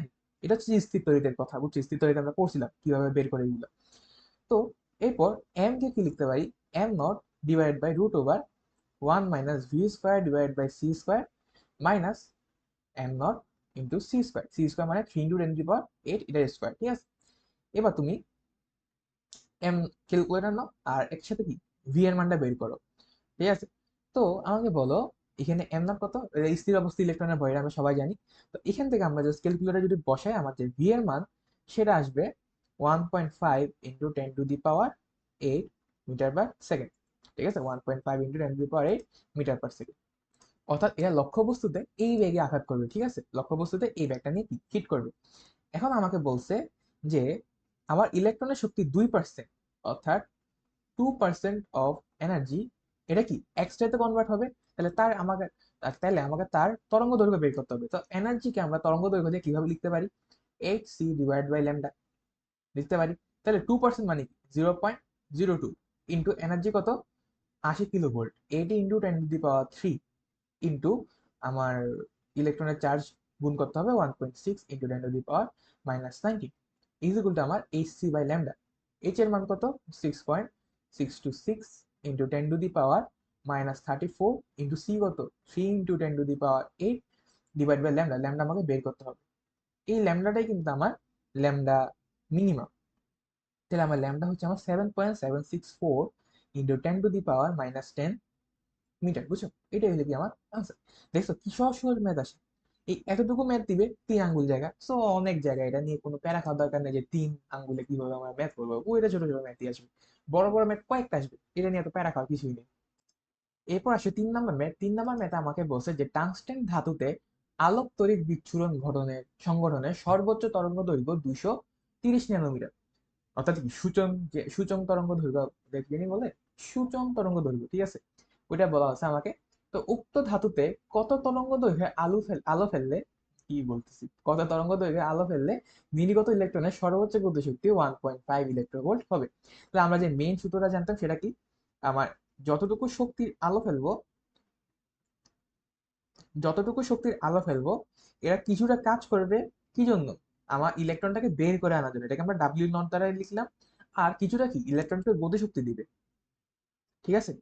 তাহলে আমাকে চাইছে কি যে আমি কত তরঙ্গ দৈর্ঘ্যে আলো ফেলবো। তাহলে ই কে আমরা কিভাবে ল্যামডা দিয়ে লিখতে পারি, H C divide by lambda is equal to H C divide by কি ল্যামডা নট। আমাকে সূচক যে তরঙ্গ দৈর্ঘ্য সেটা আমাকে বলা আছে, তরঙ্গ ল্যামডা নটটা কি আমাকে বলা আছে, প্লাস আমাকে গতিশক্তি বলছে কত, 1.5 ইলেকট্রোভোল্ট। আমি ইলেকট্রোভোল্টটাকে জুলে নিতে হলে কি করতে হয়, আমার ইলেকট্রনের চার্জ দিয়ে কি গুণ করতে হয়, মানে এই চার্জের মান দিয়ে কি গুণ করতে হয়, ঠিক আছে? তো এই চার্জের মান দিয়ে গুণ করতে হয়। আর এখানে আমরা এইচ আর সি এর মান কি আমরা জানি, আর আমরা যে ল্যামডার মান, ল্যামডার নটের মান সেটা কত, সেটা আমাকে বলে দিছে 230 ন্যানোমিটার। ন্যানোমিটার মানে এটাকে মিটারে নিতে হবে, 10⁻⁹। তাহলে এখান থেকে আমার যে ল্যামডার মানটা, আমার ল্যামডার মান আসতেছে কত, 180 ন্যানোমিটার। ঠিক আছে, মানে 180 × 10⁻⁹ আসতে হইলে, তো ওখান থেকে আমরা ন্যানোমিটারে রেখেছি। তো এত ইজি ম্যাথই পরীক্ষার মধ্যে আসতেছে। ঠিক আছে, এটা নিয়ে তো প্যারা খাওয়ার কিছু নেই। এর পরের ম্যাথ আমাদেরকে বলা হয়েছে কি, 40 ওয়াট এর একটা বাতি থেকে সবুজ আলো তরঙ্গ দৈর্ঘ্য বলে দিছে নির্গত হচ্ছে, মানে সবুজ আলো নির্গত হচ্ছে। বাতির তড়িৎ শক্তি 3% যদি আলো শক্তিতে রূপান্তরিত হয়, তাহলে প্রতি সেকেন্ডে বাতি থেকে কতগুলা ফোটন নির্গত হবে। প্রতি সেকেন্ডে বাতি থেকে কতগুলা ফোটন নির্গত হবে, এটা খুবই ইজি। তাহলে এখানে কি আমাকে কি বলছে, 40 ওয়াটের একটা বাতি, অর্থাৎ আমার যে পি ইজ ইকুয়াল টু ডাব্লিউ ডিভাইড বাই টি, এটা বলে দিছে। কারণ ডাব্লিউ কে আমরা কি লিখতে পারি, ডাব্লিউ কে আমরা এনার্জি লিখতে পারি। আসলে যতটুকু এনার্জি খরচ হবে এটাই তো কাজ করতে হচ্ছে না, মানে এনার্জি দিয়ে তো কাজ করবা। তাহলে ই বাই টি এটা লিখতে পারি আমি, ঠিক আছে, লিখতে পারি না? তাহলে এখান থেকে আমাদের আরেকটা কাজ করতে হবে, সেটা হলো কি, বলে দিছে যে 3% আলোক শক্তিতে রূপান্তরিত হয়। হ্যাঁ, বাতিটা তড়িৎ শক্তি 3%। তাহলে উম তড়িৎ শক্তির 3% বলছে। আচ্ছা, এখান থেকে, আচ্ছা আমরা এটা কিভাবে লিখতে পারি না যে p t is equal to t, by t রাকে ওইদিকে গুণ করছি, তাহলে তো এটা তড়িৎ শক্তি না, এটাই তো শক্তি। এটা 3% তার আলোক শক্তিতে রূপান্তরিত হচ্ছে। তাহলে কয়টা ফোটন কি নির্গত হচ্ছে প্রতি সেকেন্ডে আমাকে বের করতে হবে। তাহলে আম, প্রতি সেকেন্ডে, তাহলে 1 সেকেন্ডে হিসাব করব। তাহলে 3% অফ পিটি, পি মানে কত, 40 ওয়াট ইন্টু সময় কত, 1 সেকেন্ড। এবার এনার্জি, এনার্জি হচ্ছে আমার কয়টা ফোটন বের হচ্ছে। আমি তোমাকে বলছিলাম যে একটা ফোটন হচ্ছে আমার এইচ সি বাই ল্যামডা। তাহলে এন সংখ্যক ফোটন হচ্ছে আমার H C divide by lambda, এটার সাথে এন গুণ আকারে হবে। ঠিক আছে, তাহলে আমাকে যেহেতু তরঙ্গ দৈর্ঘ্য বলে দিছে, তাহলে আমি এইচ সি বাই ল্যামডা সূত্রটা ইউজ করবো। তাহলে N into H C divide by কত, ল্যামডা। আর ল্যামডার মান কত বলে দিয়েছে যে 555 nanometre, ten to the power minus কত, 9।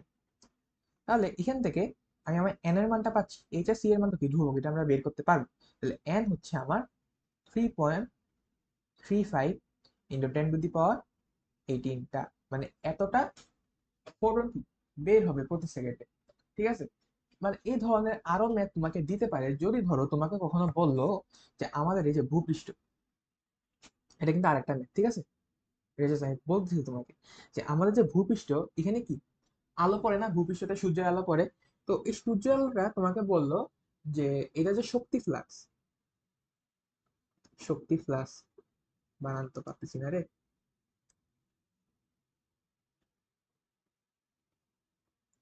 শক্তি ফ্লাক্স সেটা হচ্ছে কত, আমার 1.38 into 10⁻³ watt per metre square. আমাকে বলছে যে প্রতি বর্গ মিটারে, এবং প্রতি বর্গ মিটারে প্রতি সেকেন্ডে কতগুলো ফোটন আপতিত হয়। হ্যাঁ, আমরা ধরে নিছি যে আমাদের যে সূর্যের আলো সেটার ল্যামডা হচ্ছে কত, 550 ন্যানোমিটার। সূর্যের আলো যে তরঙ্গ দৈর্ঘ্য সেটা কি, 550 ন্যানোমিটার। এখন আমাকে বলছে যে পৃথিবীতে, আমাদের এই সুজলা সুফলা পৃথিবীতে যে শক্তি ফ্লাক্সটা আসতেছে আলো থেকে, শক্তি ফ্লাক্স, সেটার যে মান দেওয়া আছে, এবং আমাকে বলছে যে প্রতি ঘনমিটারে, প্রতি বর্গ মিটারে, কোশ্চেনটা লিখে দিই, কোশ্চেনটা হচ্ছে আমার প্রতি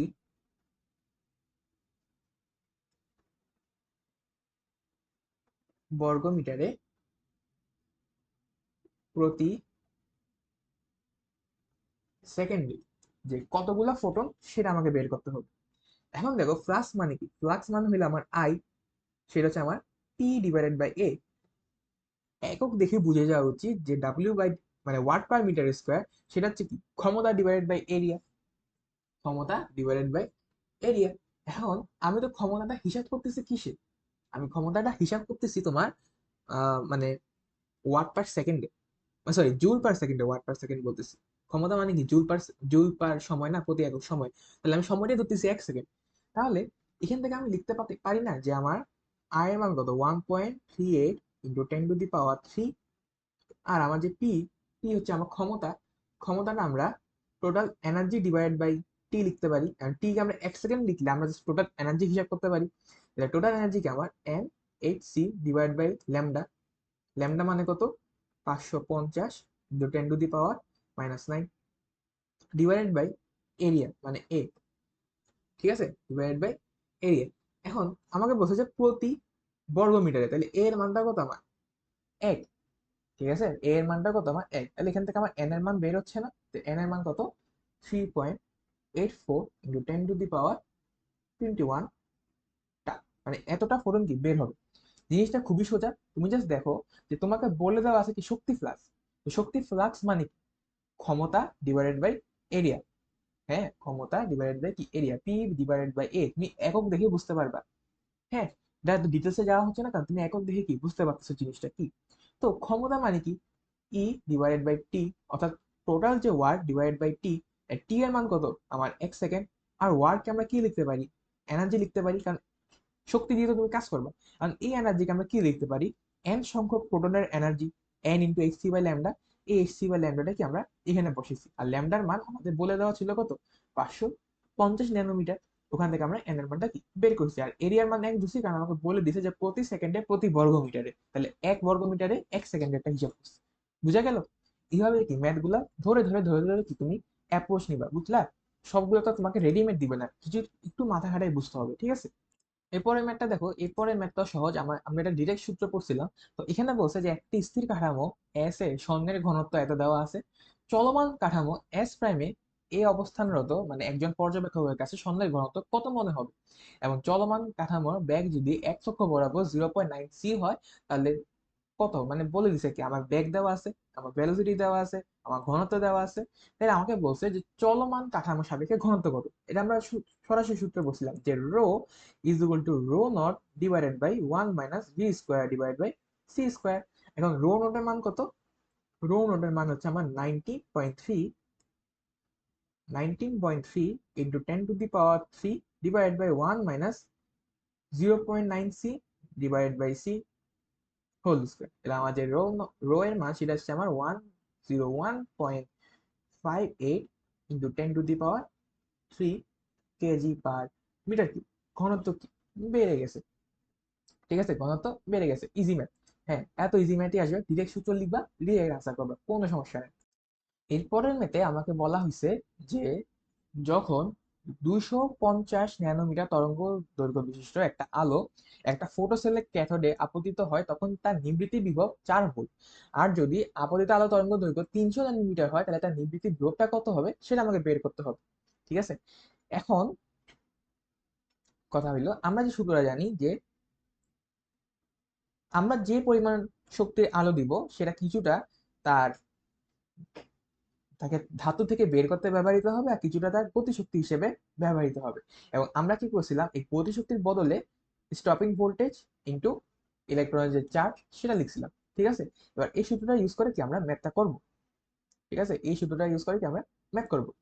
তাহলে আসো, প্রথম ক্ষেত্রে আমি এই যে 250 ন্যানোমিটার তরঙ্গ দৈর্ঘ্যে কি আলো দিছি, পরে আমি 300 ন্যানোমিটার দিছি, তাই আমি প্রথম ক্ষেত্রটা লিখি যে H C divide by lambda naught is equal to সূচন যেই শক্তি, সূচন শক্তি বা কি জানি বলে এটাকে, এটাকে সম্ভবত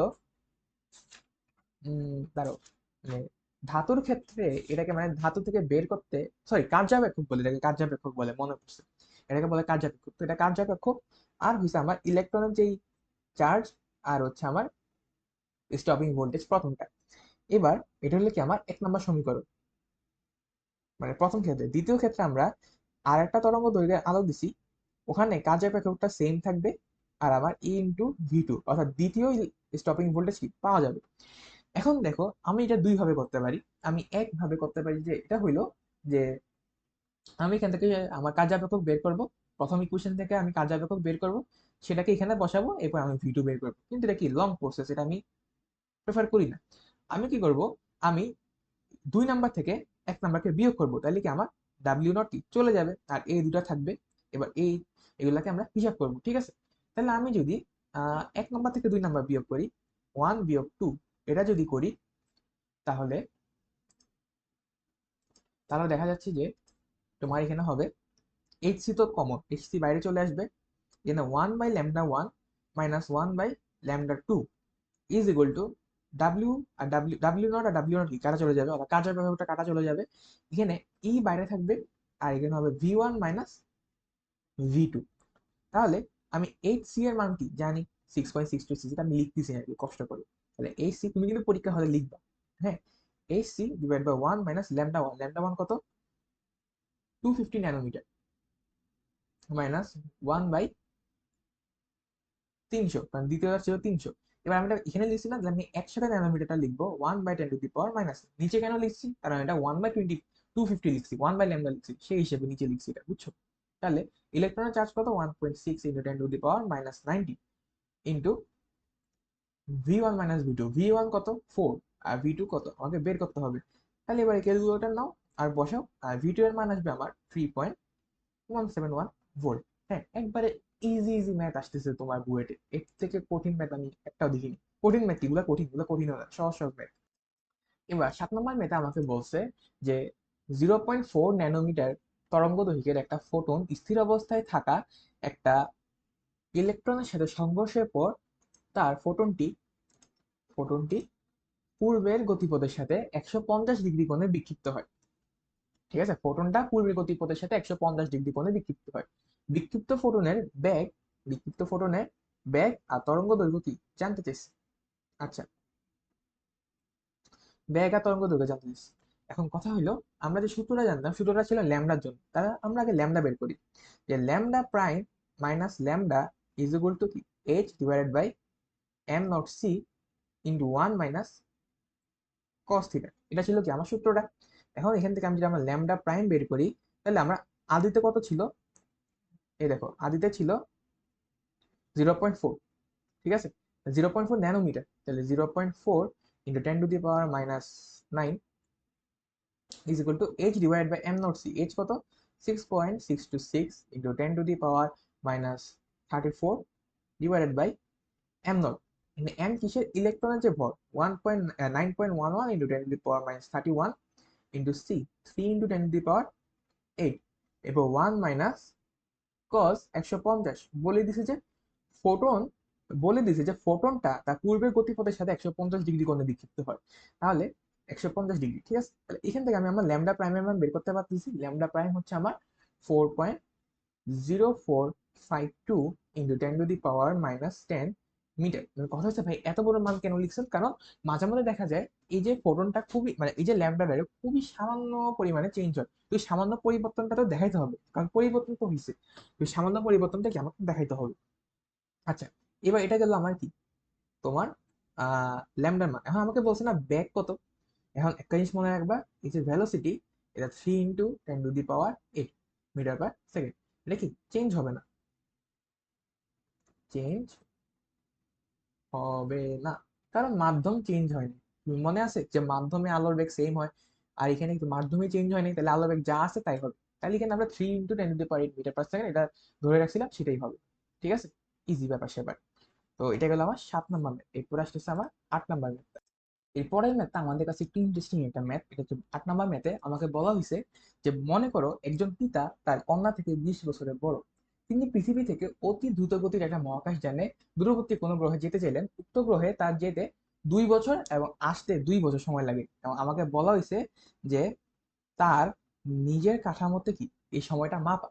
পৃথিবীতে এসে তিনি দেখলেন তার কন্যা তার থেকে 20 বছরের ছোট হয়ে না, সরি, তিনি তার কন্যা থেকে 20 বছরের ছোট হয়ে গেছে। তাহলে মহাকাশ যানের ব্যাগ কত হবে?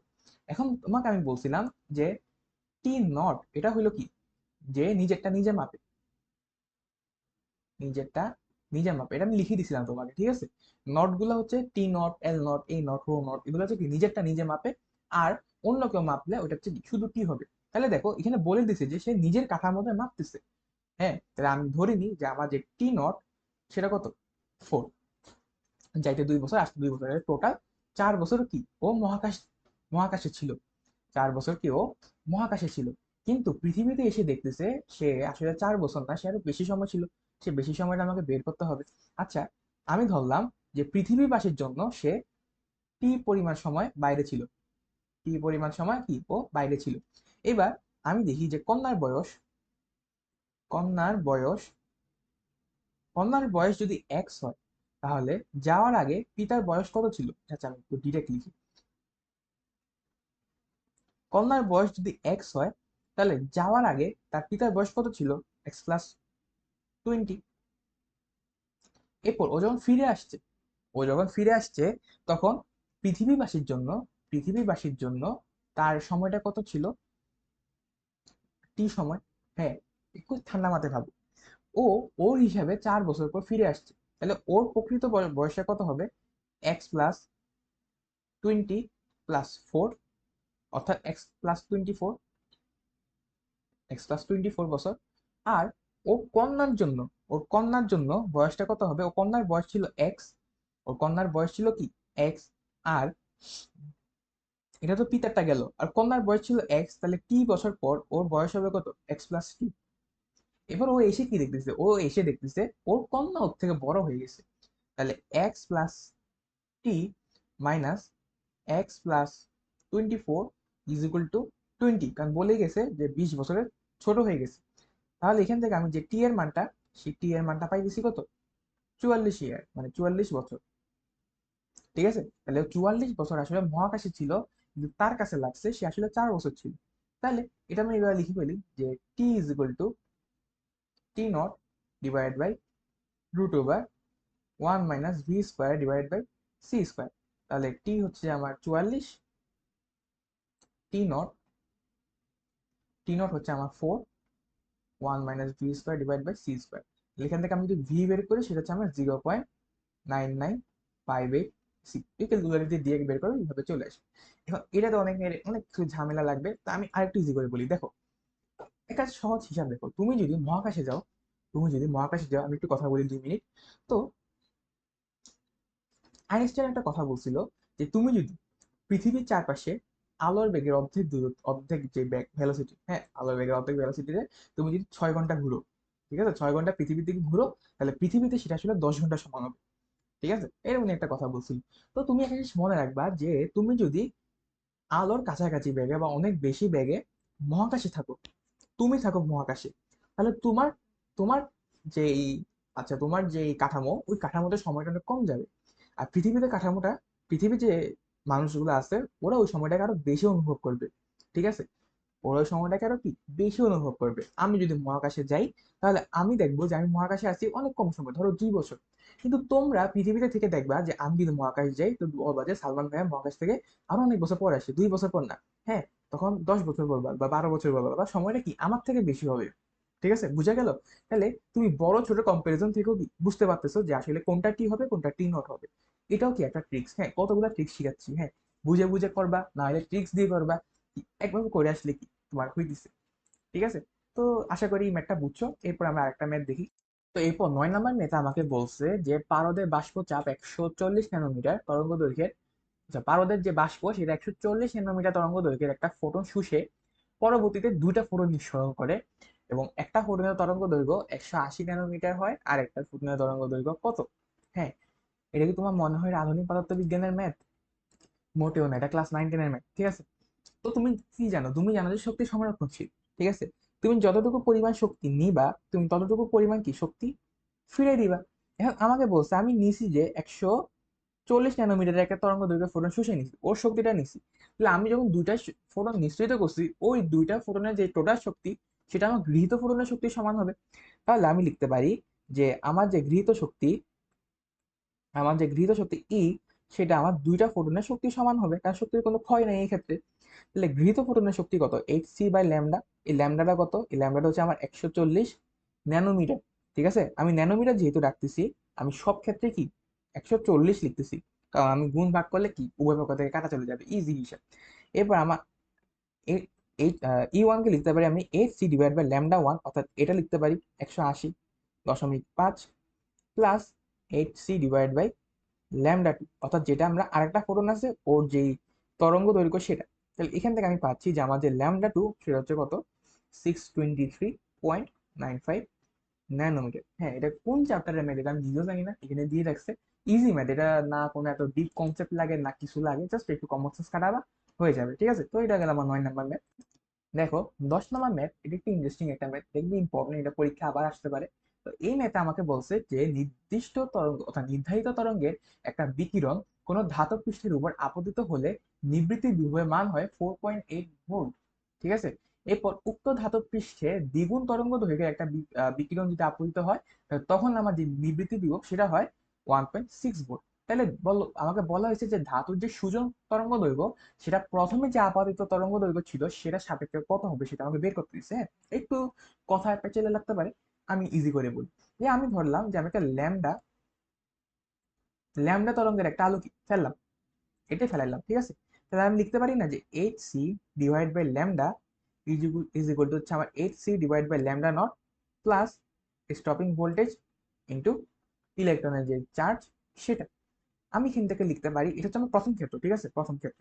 তাহলে আমি এখান থেকে লিখতে পারি না যে এইচ সি কমন যাবে এখানে 1/λ, আর এই জিনিসটাকে আমি এই পাশে নিয়ে আসবো। তাহলে -1/λ0 ইজ ইকুয়াল টু আমার স্টপিং ভোল্টেজ কত 4.8 ইন্টু ই মানে ইলেকট্রনের যে চার্জ সেটা। এটা গেল আমার 1 নাম্বার।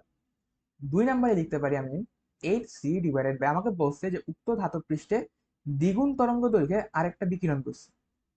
ল্যামডা দিছিলাম, আমাকে এখন 2λ দিতে হবে।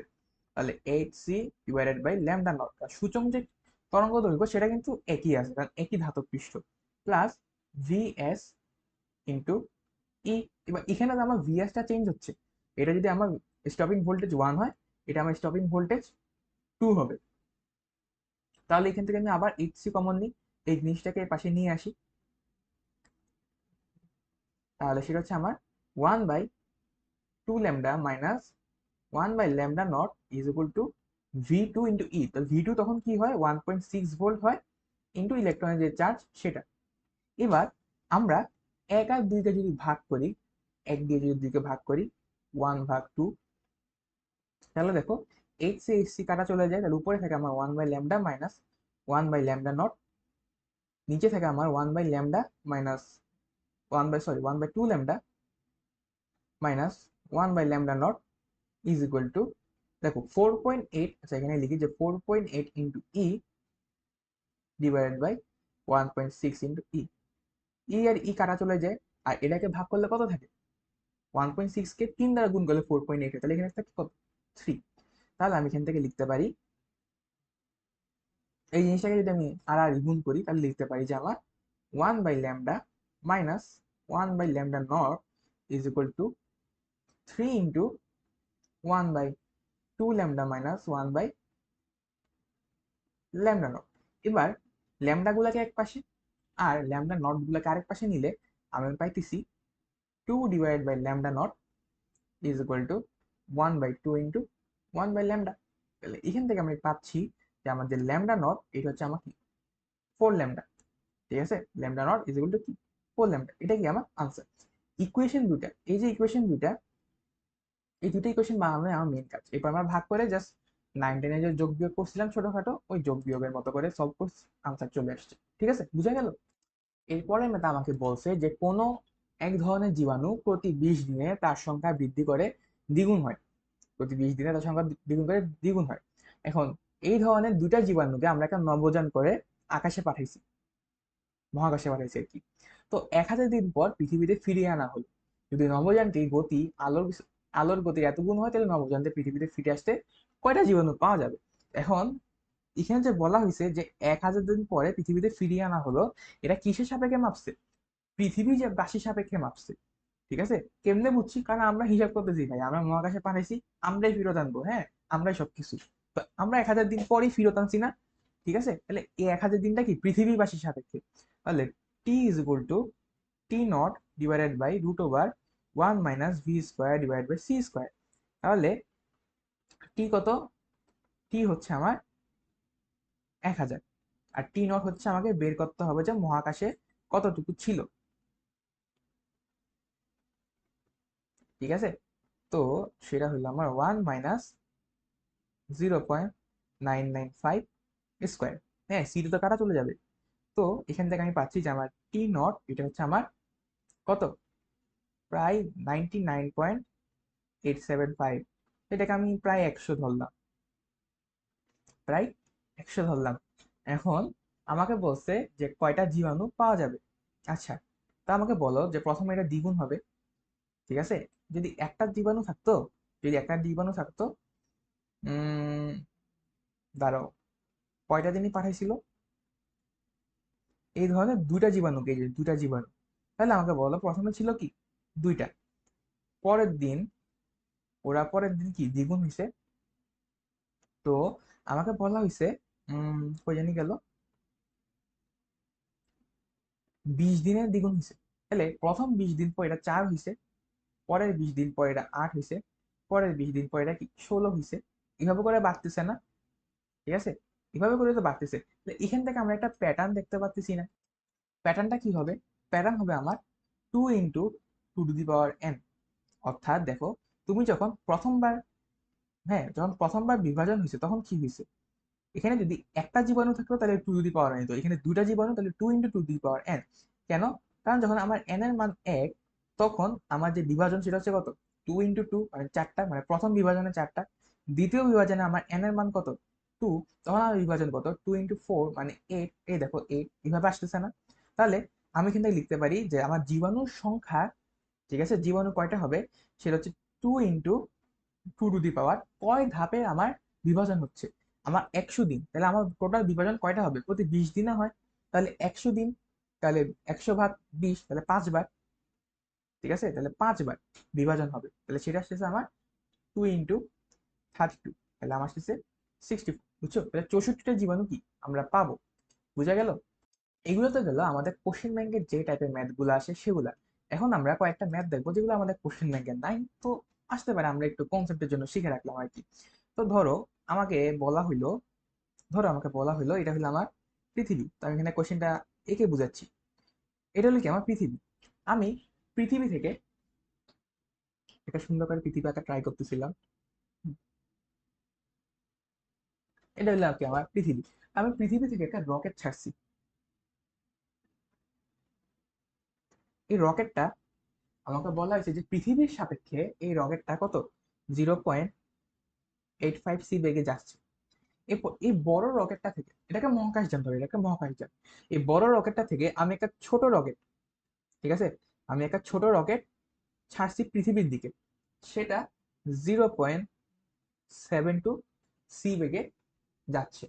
তো আমার কোশ্চেনটা কি, যে পৃথিবীর সাপেক্ষে আমরা একটা মহাকাশ যান ধনাত্মক এক অক্ষের দিকে 0.85 সি বেগে গতিশীল, ঠিক আছে, পৃথিবীর সাপেক্ষে। এরপর বলছে মহাকাশ যানটি হতে একটি ছোট রকেটকে এক অক্ষের ঋণাত্মক দিকে 0.72 সি বেগে নিক্ষেপ করা হলো। তাহলে পৃথিবী পর্যবেক্ষকের সাপেক্ষে আমার রকেটের বেগ কত? ঠিক আছে, আমাকে বের করতে হবে, রকেটের বেগ পৃথিবী পর্যবেক্ষকের সাপেক্ষে, v of rocket in respect to e. এটা কিভাবে বের করব?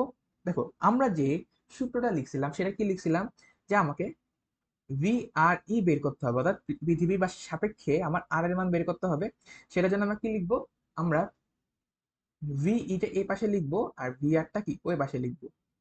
ঠিক আছে, যেটা পরে আছে, দেখো এটা কিন্তু আরো মনে রাখে, যেটা পরে আছে ই পরে আছে, তাহলে এটা কি পাশে বসে যাবে।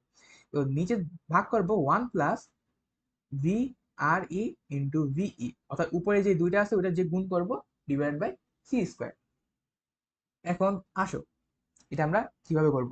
এখন আমরা যে এই দুইটা ব্যাগ লিখি, যে রকেটের ব্যাগ আর পৃথিবীর ব্যাগ, ঠিক আছে, এই দুইটা ব্যাগ আমাকে একটা কমন অবজারভারের সাপেক্ষে নিতে হবে, একটা কমন অবজারভারের সাপেক্ষে কি নিতে হবে। সেই কমন অবজারভারটা কি হবে, আমাদের প্রিয় রকেট হবে, সরি আমাদের প্রিয় মহাকাশযান হবে। তো দেখো, মহাকাশযানের জন্য, মহাকাশযানের জন্য দাঁড়াও এখানে আমি বলে দিই যে পৃথিবীর জন্য আমার যে মহাকাশযান সেটা, এটাকে দেখি, তো মহাকাশযানটাকে আমরা কি লিখবো, স্পেস, স্পেসশিপ, এস এস দিয়ে লিখতেছি, ঠিক আছে। তাহলে মহাকাশযানের যে বেগ, এটা পৃথিবীর সাপেক্ষে 0.85 সি, ধনাত্মক দিকে, যেহেতু 100কে ধনাত্মক দিকে। তাহলে আমাকে বল, এখান থেকে আমরা লিখতে পারি যে তাহলে পৃথিবীর বেগ মহাকাশযানের দিকে কত, -0.85 সি। এটা মানে বুঝছো? অর্থাৎ তুমি যখন মহাকাশযানের উপর বসে আছো, তুমি কি দেখবা, পৃথিবী 100কে ঋণাত্মক দিকে 0.8 সি বেগে সরে যাচ্ছে, তুমি এটা তো দেখবা মহাকাশযানে বসে। ঠিক আছে, তাহলে আমার যে পৃথিবীর বেগ মহাকাশযানের সাপেক্ষে সেটা হচ্ছে কত, -0.85 সি। আর আমার যে রকেটের বেগ, মহাকাশযানের সাপেক্ষে সেটা কত, আমার -0.72 0.72 সি। তাহলে আমি একটা কমন অবজারভারের সাপেক্ষে কি পেয়ে গেলাম। এগুলো হচ্ছে কি আমার কমন অবজারভার এ সাপেক্ষে কি ব্যাক পাইছি দুইটা আমরা। এবার আমরা কি দুটো এখানে ইউজ করব। তাহলে আমি এখানে লিখতে পারি ভি আর এস, এখানে লিখতে পারি ভি আর ভিই এস, অর্থাৎ স্পেসশিপের সাপেক্ষে আমরা একটা কি ব্যাক পাইছি। এবার ভি আর এস এটার মান কত, -0.72। ভি আর ই এটা আমাকে বের করতে হবে।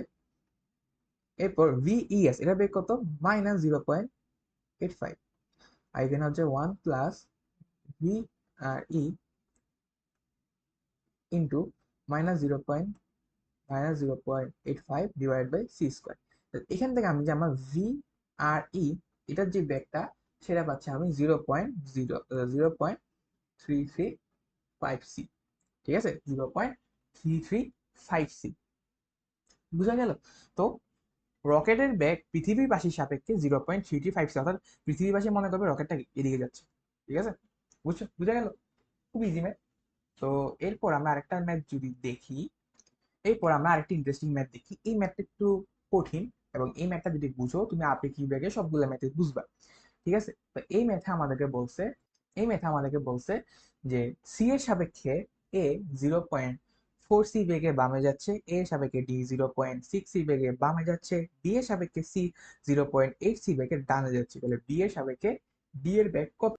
এখন এখানে ম্যাক্সিমাম জিনিস বামে যাচ্ছে, তা আমি কি করি, আগে একটা প্লাস মাইনাসের দিক ঠিক করি, এরপর আমরা ম্যাথ করি।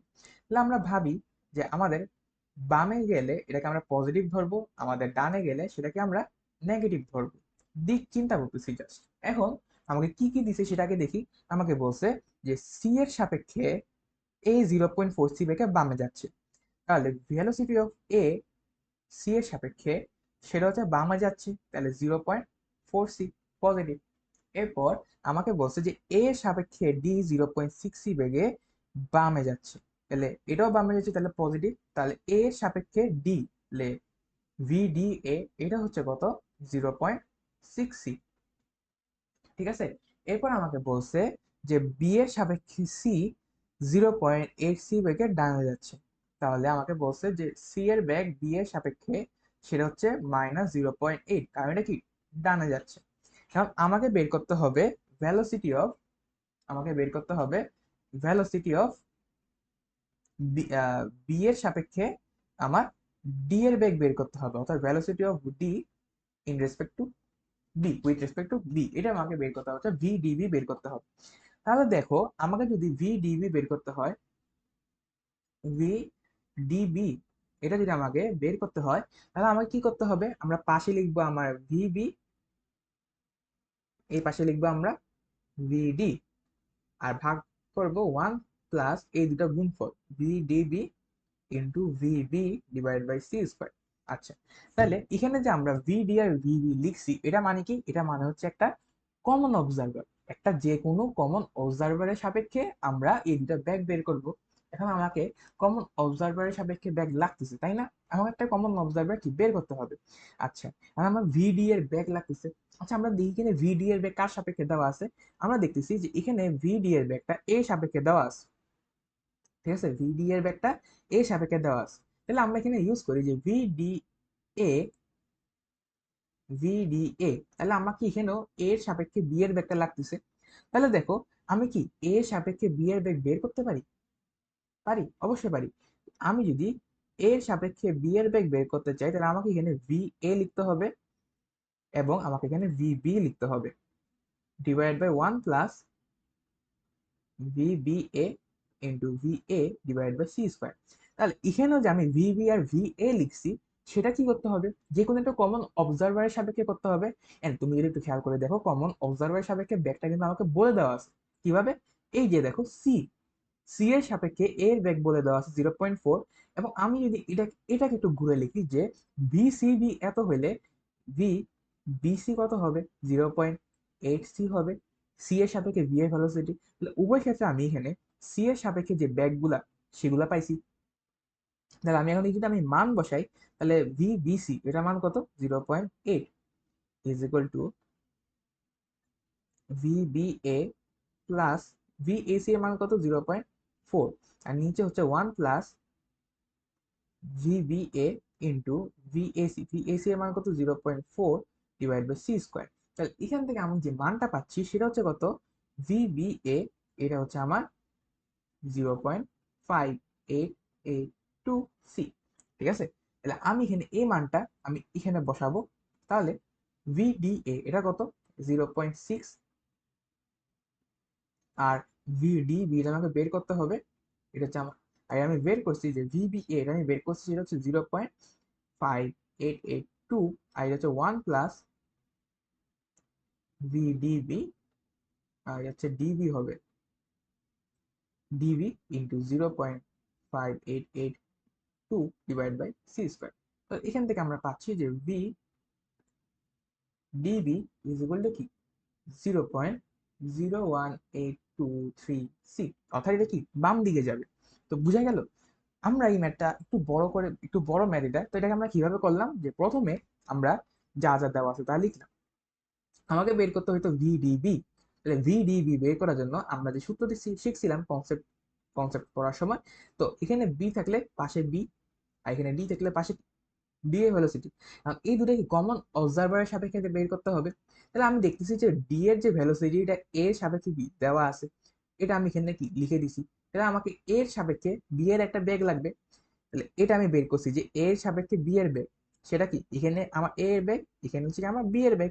তাহলে এই দুইটার বেগও কি আমার একটা কমন অবজারভারের সাপেক্ষে লাগবে, তাহলে কমন অবজারভারটা হচ্ছে আমার সি, সি এর সাপেক্ষে আমার দুইটা বেগ কি দেওয়া আছে এখানে, এই দুইটা বেগ আমাকে দেওয়া আছে। এই দুইটা ইউজ করে আমি এখান থেকে আমার এর সাপেক্ষে যে বি এর বেগ সেটা বের করছি, এরপর এটা আমি এখানে বসাইছি, এটা বসানোর পর আমার আনসারটা চলে আসছে। একটু বড় ম্যাথ, একটু ঠান্ডা মাথায় চিন্তা করবা, তাহলে বুঝে যাবা, বুঝছো, এত আমরি টেনশন করার কিছু নেই। আমরা যদি আরেকটা ম্যাথ দেখি, ওই ম্যাথটাও কি আমরা একটু এঁকে দেখাই। তাহলে ধরো এটা হলো আমার কোশ্চেন,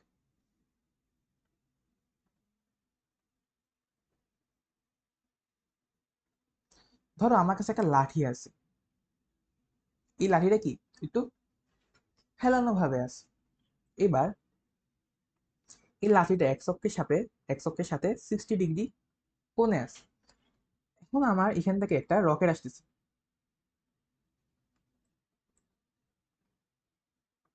ঠিক আছে, এই রকেটটা আসতেছে তোমার একশো, লাঠির দিকে আগে আসতেছে কত 0.7 সি বেগে। এখন লাঠির যে দৈর্ঘ্য সেটা হইলো কত আমার 50 সেন্টিমিটার। তাহলে আমাকে বলছে যে আমার বলছে আমার যে রকেটটা সেটা আসলে লাঠির প্রকৃত দৈর্ঘ্য কত দেখবে, লাঠির যে প্রকৃত দৈর্ঘ্য সেটা কত দেখবে, এবং তার যে অ্যাঙ্গেলটা এই যে এক্সকের সাথে তার যে অ্যাঙ্গেল সেটা কত দেখবে। এখন আমার কথা হইলো লাঠির, আমার যে রকেট এটা এক্স অক্ষ বরাবর না, এক্স অক্ষ বরাবর চলতেছে, তাহলে আমার যে দৈর্ঘ্যের সংকোচন, আমার যে দৈর্ঘ্যের সংকোচন এটা এক্স অক্ষ বরাবর হবে, ওয়াই অক্ষ বরাবর হবে না। অর্থাৎ আমার এখানে দুইটা আছে না, একটা হচ্ছে আমার কি 50 sin 60, আর আমার এই এতটুকু অংশ কি সেটা হচ্ছে আমার 50 cos 60। তাহলে রকেট আমার এই এতটুকু দৈর্ঘ্যটা কি ছোট দেখবে। তাহলে আমি এখান থেকে লিখতে পারি যে আমার এল is equal to L naught root over 1 - v² divide by C square.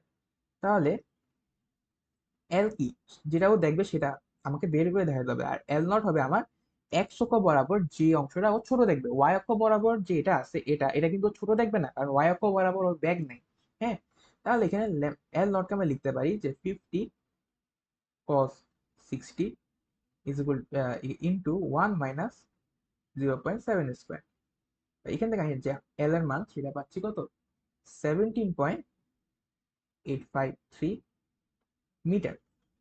অর্থাৎ ওর এই অংশটা আসলে ও দেখবে, এই অংশটা আসলে ও নতুন যে অংশটা দেখবে সেটা হচ্ছে কত এই এতটুকু দেখবে। ঠিক আছে, এই এতটুকু কি, হ্যাঁ, বুঝাও যাচ্ছে না, দাঁড়ো, এই এতটুকু হচ্ছে তার দেখবে, এই যে 17.সামথিং।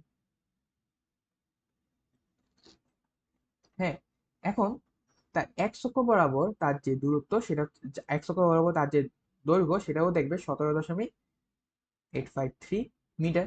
আর তার ওয়াই অক্ষ বরাবর তার যে দৈর্ঘ্য সেটা আগেরটাই আছে, সেটা হচ্ছে কত 50, সেটা হচ্ছে তার 50 সাইন 60 ডিগ্রি।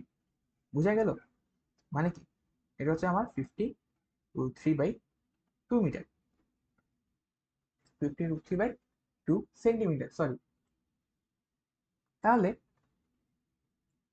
মানে এটা তো তোমার লিখে যায় 25√3, না, 25√3 সেন্টিমিটার। তাহলে আমাকে বলো,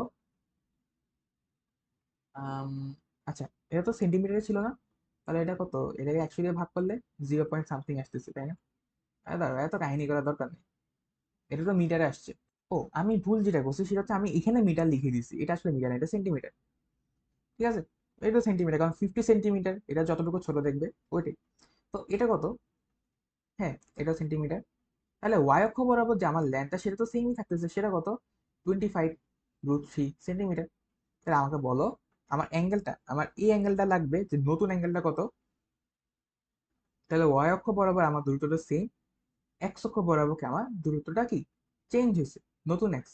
তাহলে আমি এই ওয়াই অক্ষটাকে আমি আবার নতুন করে এখানে শিফট করতে পারি, ত্রিকোণমিতির জন্য শিফট করতে পারি। আর আমার এই যে নতুন অ্যাঙ্গেলটা, সেটা কি পেয়ে গেছি। ঠিক আছে, তাহলে এই নতুন অ্যাঙ্গেলটা আমরা ত্রিকোণমিতি ইউজ করে বের করতে পারি, যে tan theta is equal to Y by X. থিটার মানটা কত পাবো? এখান থেকে তুমি জাস্ট ওয়াই আর এক্স এর মান বসাও, থিটার মানটা আমরা পাচ্ছি 67.593 ডিগ্রি। ঠিক আছে, তো এই গেল আমার আরেকটা ম্যাথ। এরপরে ম্যাথ, এটা সম্ভবত আমাদের ডিউতে রিটেন পরীক্ষায় আসছিল। তো ডিউ রিটেন পরীক্ষায় আমাকে বলা হয়েছিল যে কোনো বস্তুর আপেক্ষিক শক্তি 10 জুল, তার আপেক্ষিক ভরবেগ 8 জুল/সিক, 8 জুল/আলোর বেগ, মানে সি আর কি। আর আমাদের নিশ্চল ভর, এটাকে জুল/সি² এককে লিখতে বলছে। আর এটার জন্য আমাকে একটা নতুন সূত্র শিখতে হবে। সেই নতুন সূত্রটা হলো আমার e is equal to P²C² plus m0² C⁴। এটা প্রমাণটা কি আমার লাগবে না, একটু মুখস্থ রাখবা কষ্ট করে, এটা প্রমাণটা আমার আসবে না। তবে এই এই জিনিসটা দিয়ে আমার ম্যাথ আসতে পারে। তাহলে ই হচ্ছে যে আমার আপেক্ষিক যে শক্তি সেটা, পি হচ্ছে যে আমার আপেক্ষিক যে ভরবেগ সেটা। এবার আমি জাস্ট বসাই। তাহলে একক সহ বসাবো, একক সহ বসালে কি আমার এই এককটা সহ বের করতে সুবিধা হবে। তাহলে বলে দিয়েছে যে 10 জুল, তাহলে ই এর মান হচ্ছে আমার 10 জুল। এটাকে 10 জুলের আকারে রাখি। হ্যাঁ, আচ্ছা, এখানে একটা স্কোয়ার হবে, ই² সমান P²C² প্লাস m0² C⁴। আচ্ছা, তাহলে 10 জুল² সমান আপেক্ষিক ভরবেগ কত? 8 জুল/কুলম, 8 জুল/সি, আরে কুলম কেন বলতেছি, 8 জুল/সি² ইন্টু সি² প্লাস m0। হ্যাঁ, আমাকে চাইছে যে নিশ্চল ভরটা জুল/সি² লিখতে, তাহলে m0² আর C⁴। তাহলে এটাকে লিখতে কত হয়? 100 J² ইজ ইকুয়াল টু 8 দুগুণ কত, মানে 8 × 8 64 J²। আর এটা হচ্ছে কি C², আর এখানে একটা C² পাশে আছে, এটা কি আমার m0², এটা হচ্ছে আমাকে C⁴। তাহলে দেখো আমার এখানে এই যে C² আর এই C²টা কি কাটা চলে যায়। তাহলে 100 J² থেকে 64 J² বাদ গেলে থাকে কত? 36 J²। আর এখানে থাকে আমার m0² ইন্টু C⁴। এরপর এটাকে আমি লিখতে পারি যে m0 হচ্ছে আমার 36 J² ডিভাইড বাই C⁴। এই পুরোটাকে কত রুট করব। তাহলে রুট করলে কি আসে আমার? 6J ডিভাইড বাই C², এই এককে আসে। ঠিক আছে, ইজিলি এটা প্রমাণ করা যায়। এখন কথা হইলো যে আমরা একটু এটার প্রমাণটা দেখে ফেলি। হ্যাঁ, যে আমি বলছি লাগবে না, কিন্তু তাও কি আমরা একটু প্রমাণটা দেখি, মানে খিচখিচে আর কি। তো আমরা প্রথমে দেখি যে আমার m is equal to m0 divided by √1 - v² divide by C²। এটা আমরা জানি না, এটাকে আমি স্কোয়ার করি, উভয় পক্ষকে স্কোয়ার করবো, এরপর এই অংশটাকে ওই পাশে নিয়ে যাবো। তাহলে স্কোয়ার করলে কি হয়? আমার m²C² আসে মাইনাস m²V² আসে। আর C²টাকে কমন নিয়ে লিখলে, মানে লসাগু করে লিখলে, ওই পাশে নিয়ে গেলে m0²C² আসে। আমি কি দুটা লাইন স্কিপ করছি। হ্যাঁ, এডমিশন সিজনে এই লাইন স্কিপ করাটা তোমাকে শিখতে হবে। আশা করি তুমি বুঝছো, আর না বুঝলে তুমি এটা নিজে করে আসবে। ঠিক আছে, এই লাইন পর্যন্ত তুমি নিজে আসবে, জাস্ট কিছু না, স্কোয়ার করছি, স্কোয়ার করার পর লসাগু নিছি। ঠিক আছে, এরপর আমি কাজ করছি, লসাগু করে C²টাকে ওই পাশে নিয়ে গেছি। আচ্ছা, এখন তুমি আমাকে বলো যে m² C² না। আচ্ছা, আমি এই যে minus M square V square এটাকে ওই পাশে নিয়ে যাই, তাহলে আমার আসে যে M square C square is equal to M square V square plus M naught square C square. ঠিক আছে, এখন আমাকে তো এনার্জি ই আনতে হবে। ঠিক আছে, আমাকে ই আনতে হবে না? আচ্ছা এক সেকেন্ড, আমার মনে স্ক্রিনটা থেমে গেছে। তো আমরা যেখানে ছিলাম, আমরা কি এ লাইন পর্যন্ত আসছিলাম, এ লাইনের পর আমরা just minus M square b স্কোয়ারটাকে ডান পাশে নিয়ে গেছি। ঠিক আছে, তাহলে আমি জানি যে আমার ই ইজ ইকুয়াল টু কি এম সি স্কোয়ার, আমি জানি না, তাহলে আমার ই স্কোয়ার এটা কি হয় m square C to the power four. আর আমার এখানে আছে এম স্কোয়ার সি স্কোয়ার, তাহলে আমি যদি এখানে একটা সি স্কোয়ার গুণ করি, তাহলে এটা আমার হয়ে যাবে m square C to the power four. আর এখানে যেহেতু গুণ করছি, তাহলে পুরো এই পাশে আমাকে গুণ করতে হবে, তাহলে M square V square C square plus M naught square C square গুণ করলে C to the power four হয়ে যাবে। আর এই এম স্কোয়ার সি স্কোয়ারকে আমরা কি লিখতে পারি, ই স্কোয়ার লিখতে পারি। তাহলে ই স্কোয়ার ইজ ইকুয়াল টু আমার এখন এম ভি, এম ভি মানে কি ভরবেগ, তাহলে P square C square plus M naught square C to the power four. এই চলে আসছে আমার পুরো সূত্রটা। এখন মনে রাখবা আমি এখানে P is equal to M V use করছি না, P is equal to M V use করছি না, মনে রাখবা এই জিনিসটা কি সব ক্ষেত্রে চলবে। ঠিক আছে, চলবে। ঠিক আছে, এই যে ভরবেগ এটা সমস্যা না, এটা কিন্তু ভরা বেগে গুণফল, কোনো সমস্যা নেই। ঠিক আছে, এটা ইউজ করতে পারবা। তো এই গেল আমাদের পুরো চ্যাপ্টার, এই পুরো চ্যাপ্টারে আমাদের যা যা শেখার কথা আমরা শিখছি। ঠিক আছে, আমরা আর দুটা গ্রাফ দেখবো। হ্যাঁ, আমরা আর দুটা গ্রাফ দেখবো, চ্যাপ্টারটা কি শেষ হয়নি, একটা জিনিস আছে। সেটা হলো আমরা সূত্র শিখছিলাম, সেটা হলো আমার h F is equal to H F naught plus E into V S. আমরা সূত্র শিখছিলাম না, এখান থেকে আমরা দুই তিনটা গ্রাফ আঁকবো, আর বেশি না, বেশিক্ষণ নেই। তাহলে আমরা এখান থেকে যদি গ্রাফ আঁকি, তাহলে ই ইন্টু ভি এস এটা হয় আমার h F minus h F not, H F minus h F not. এখন যদি আমি একটা গ্রাফ আঁকি, দেখো আমি যদি একটা গ্রাফ আঁকি, এই গ্রাফটাতে উপরে থাকে আমার ইলেকট্রনের চার্জ ইন্টু স্টপিং ভোল্টেজ, আর এদিকে আছে আমার ফ্রিকোয়েন্সি। তাহলে বলো তো আমার যে গ্রাফটা সেটা কেমন হবে? এটা আমার ওয়াই, এটা আমার এম, এটা এক্স, এটা সি প্লাস সি। সি এর মানটা, সি এর মানটা কি নেগেটিভ, অর্থাৎ এটা ওয়াই অক্ষকে নেগেটিভ দিকে ছেদ করবে। তাহলে আমার যে গ্রাফটা সেটা হবে এমন। ঠিক আছে, এটা হবে এমন। আর এখানে যেখানে ছেদ করবে সেটা হচ্ছে কি আমার এফ নট, সেটা কি আমার এফ নট।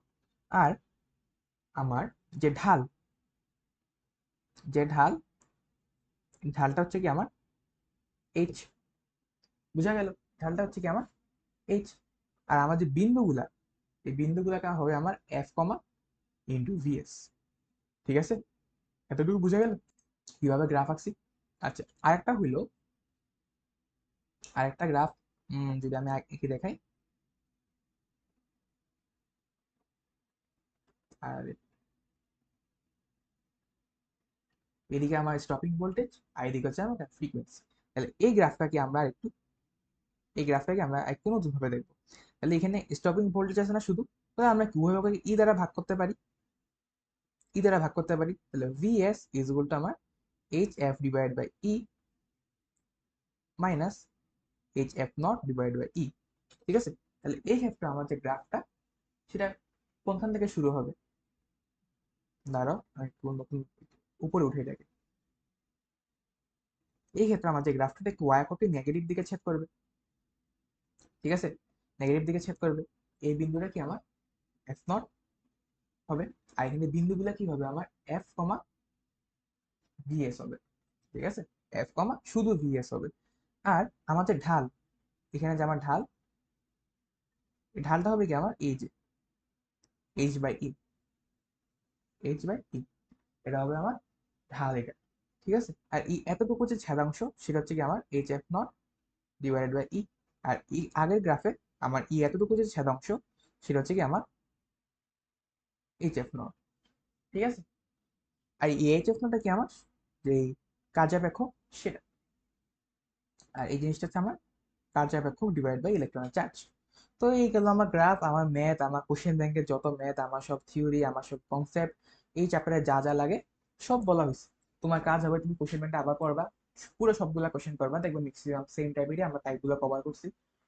হ্যাঁ, প্র্যাকটিস করবা, সবগুলা সূত্র দেখবা, কিছু বাংলা কথা পড়তে বলছিলাম বই থেকে, ওগুলা পড়বা। তাহলে এই চ্যাপ্টারে রাখবেন কি কোনো কিছু বাদ থাকে না। তো সবাই ভালো থাকবে, সুস্থ থাকবা। আমাদের একটা ক্লাস আছে, এই একটা ক্লাসে আমরা ওই সেমিকন্ডাক্টর ইলেকট্রনিক্স পড়বো। ঠিক আছে? তো সবাই ভালো থাকো, সুস্থ থাকো। আল্লাহ হাফিজ।